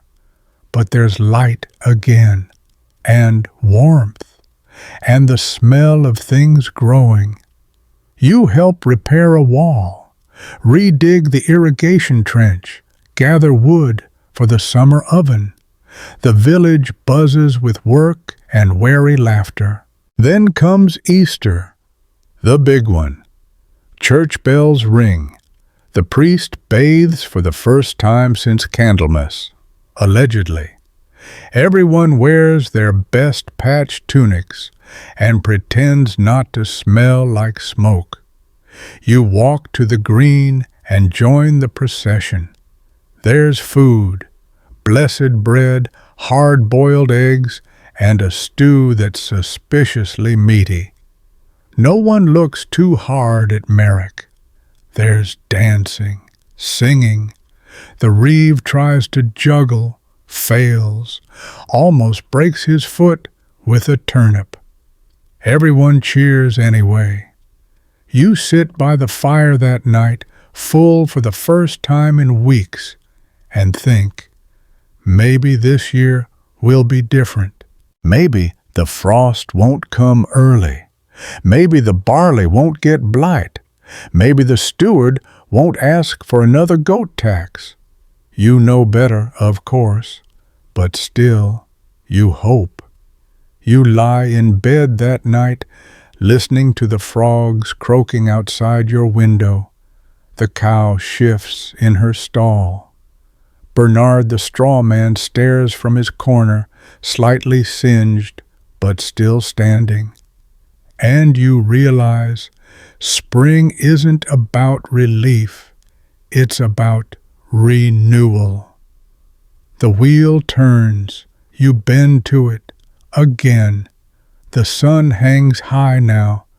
The fields are green again, busy again, loud again. You barely remember the quiet of winter or the hush of early spring. Now it's all bird song, buzzing flies, and the constant clink of tools in dirt. Your back aches every evening, and your fingers are stained with the stubborn dye of beetroot. You've pulled 1,000 weeds, and still, somehow, there are 1,000 more. You have a blister the size of an egg on your palm, and you're pretty sure your knees have decided to retire without telling the rest of your body. And yet, you're content, tired, sunburned, sore, but content. Because for the medieval peasant, this is when the real living happens.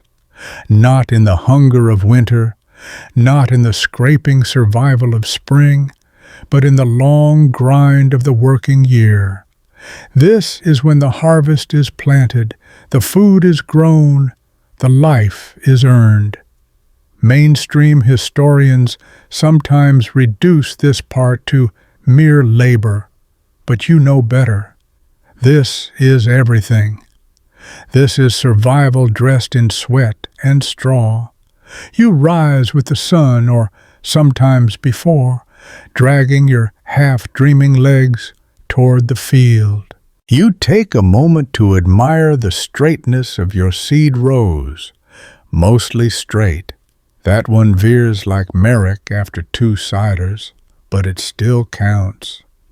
There's barley here, rye there, peas in the back, leeks near the well, turnips tucked in the shady patch. Your little kingdom of dirt. You water, you weed, you chase crows with a broom you've named Sir Flapslayer. The scarecrow helps a little, but you still swear the birds are evolving. You patch the fence again, 3rd time this week. You consider turning the cow into boots, just out of spite. She stares at you like she knows. She probably does. There's always something to mend. A hole in the thatch, a broken bucket, a pair of shoes now more lace than leather. You fix what you can, barter for what you can't, and pretend you didn't notice that your belt is now made of twine. Quirky fact? Some peasants believed burying a small cake in the first furrow would bless the crop. Others just buried a coin or a crumb. You buried a biscuit once. It worked. Sort of. That season, you had exactly 1 extra carrot. You counted. The days are long now, but the light makes things easier. You see more, move more, hope more. You hum as you work. You catch Anselma's youngest dancing with a rake. Merrick is still talking to trees. You assume they've answered by now. You share lunch under the oak tree. Bread, a sliver of cheese, a hard pear you pretend is ripe. You trade stories. You argue about whose goat is loudest. It's yours. You've accepted this. Historians still debate whether peasants were overworked or found contentment in the rhythm. You think it's both. Your body aches, yes, but it knows this work. It sings with it, in a clumsy sort of harmony. There's music in the tools, in the wind, in the slow shuffle of the wheelbarrow. Even the flies buzzing around your head feel like part of the choir. You'd rather they weren't, but they're persistent. Feast days come, scattered like breadcrumbs across the summer. Saint days, blessing days. Let's pretend it's a religious day days. The priest sighs but lets it happen. You dress up, you sing, you play games you're too old for, and eat pies you didn't help make.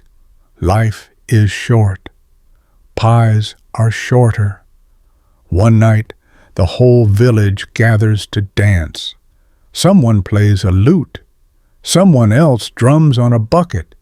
You hold someone's hand, rough, calloused, familiar. You don't talk. You just move together.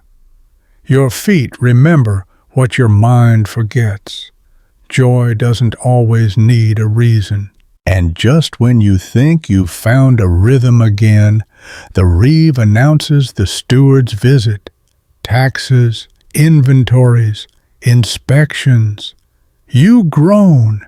You sweep your doorway. You brush the cow. You hide the best potatoes under the floorboards. Tradition. The steward arrives. He sneers. He inspects. He counts your chickens. One runs away mid-count, and you pretend it never existed. He taxes your field, your goat, your shadow. You give him 3 jars of barley and one very polite smile. He grumbles. He leaves. You survive. And as the sun sets that night, you sit on your doorstep, arms sore, face dirty, heart full. You listen to the frogs, the breeze, the cow chewing something she definitely shouldn't be. You think of winter, of hunger, of ice, of silence. And then you think of now, warmth, laughter, work, life. You may not have comfort, but you have enough. And that, more than anything, is what keeps you going. Tomorrow, the barley needs checking, the pig pen needs cleaning, the chickens need counseling. But tonight, you rest because you did it. You lived, you endured, and you're still here. And now, as the soft hush of night settles over your cottage, the last glow of firelight dancing on the walls, you begin to feel the weight of the day melt from your shoulders. The wind outside is gentle again, no longer biting, no longer warning, just brushing the grass, moving slow across the fields you've poured yourself into. You lie back, blanket tucked around your legs, the quiet creak of the thatch above your head like an old lullaby. The hearth is low now, flickering more than burning. Even the animals have quieted. Somewhere in the distance, a dog lets out one sleepy bark and then, like everything else, goes still. And you breathe.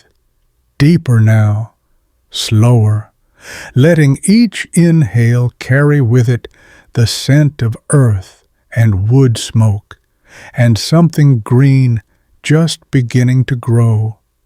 Letting each exhale take with it the noise, the worry, the ache in your hands. This is the quiet you've earned. This is the moment after the storm, after the frost, after the fields have taken what they need from you, and finally, given something back. You may not have silk sheets or feather beds or silver spoons, but you have warmth, you have breath, you have another sunrise waiting for you just beyond the dark. And right now, that's everything. So let the stillness wrap around you like an old friend. Let your eyes grow heavy. Let your thoughts drift, not back to the fields, but forward into dreams. Dreams of wild flowers, soft wind, and bread that never runs out. Because tonight you rest not in fear, but in peace. Sleep well, friend.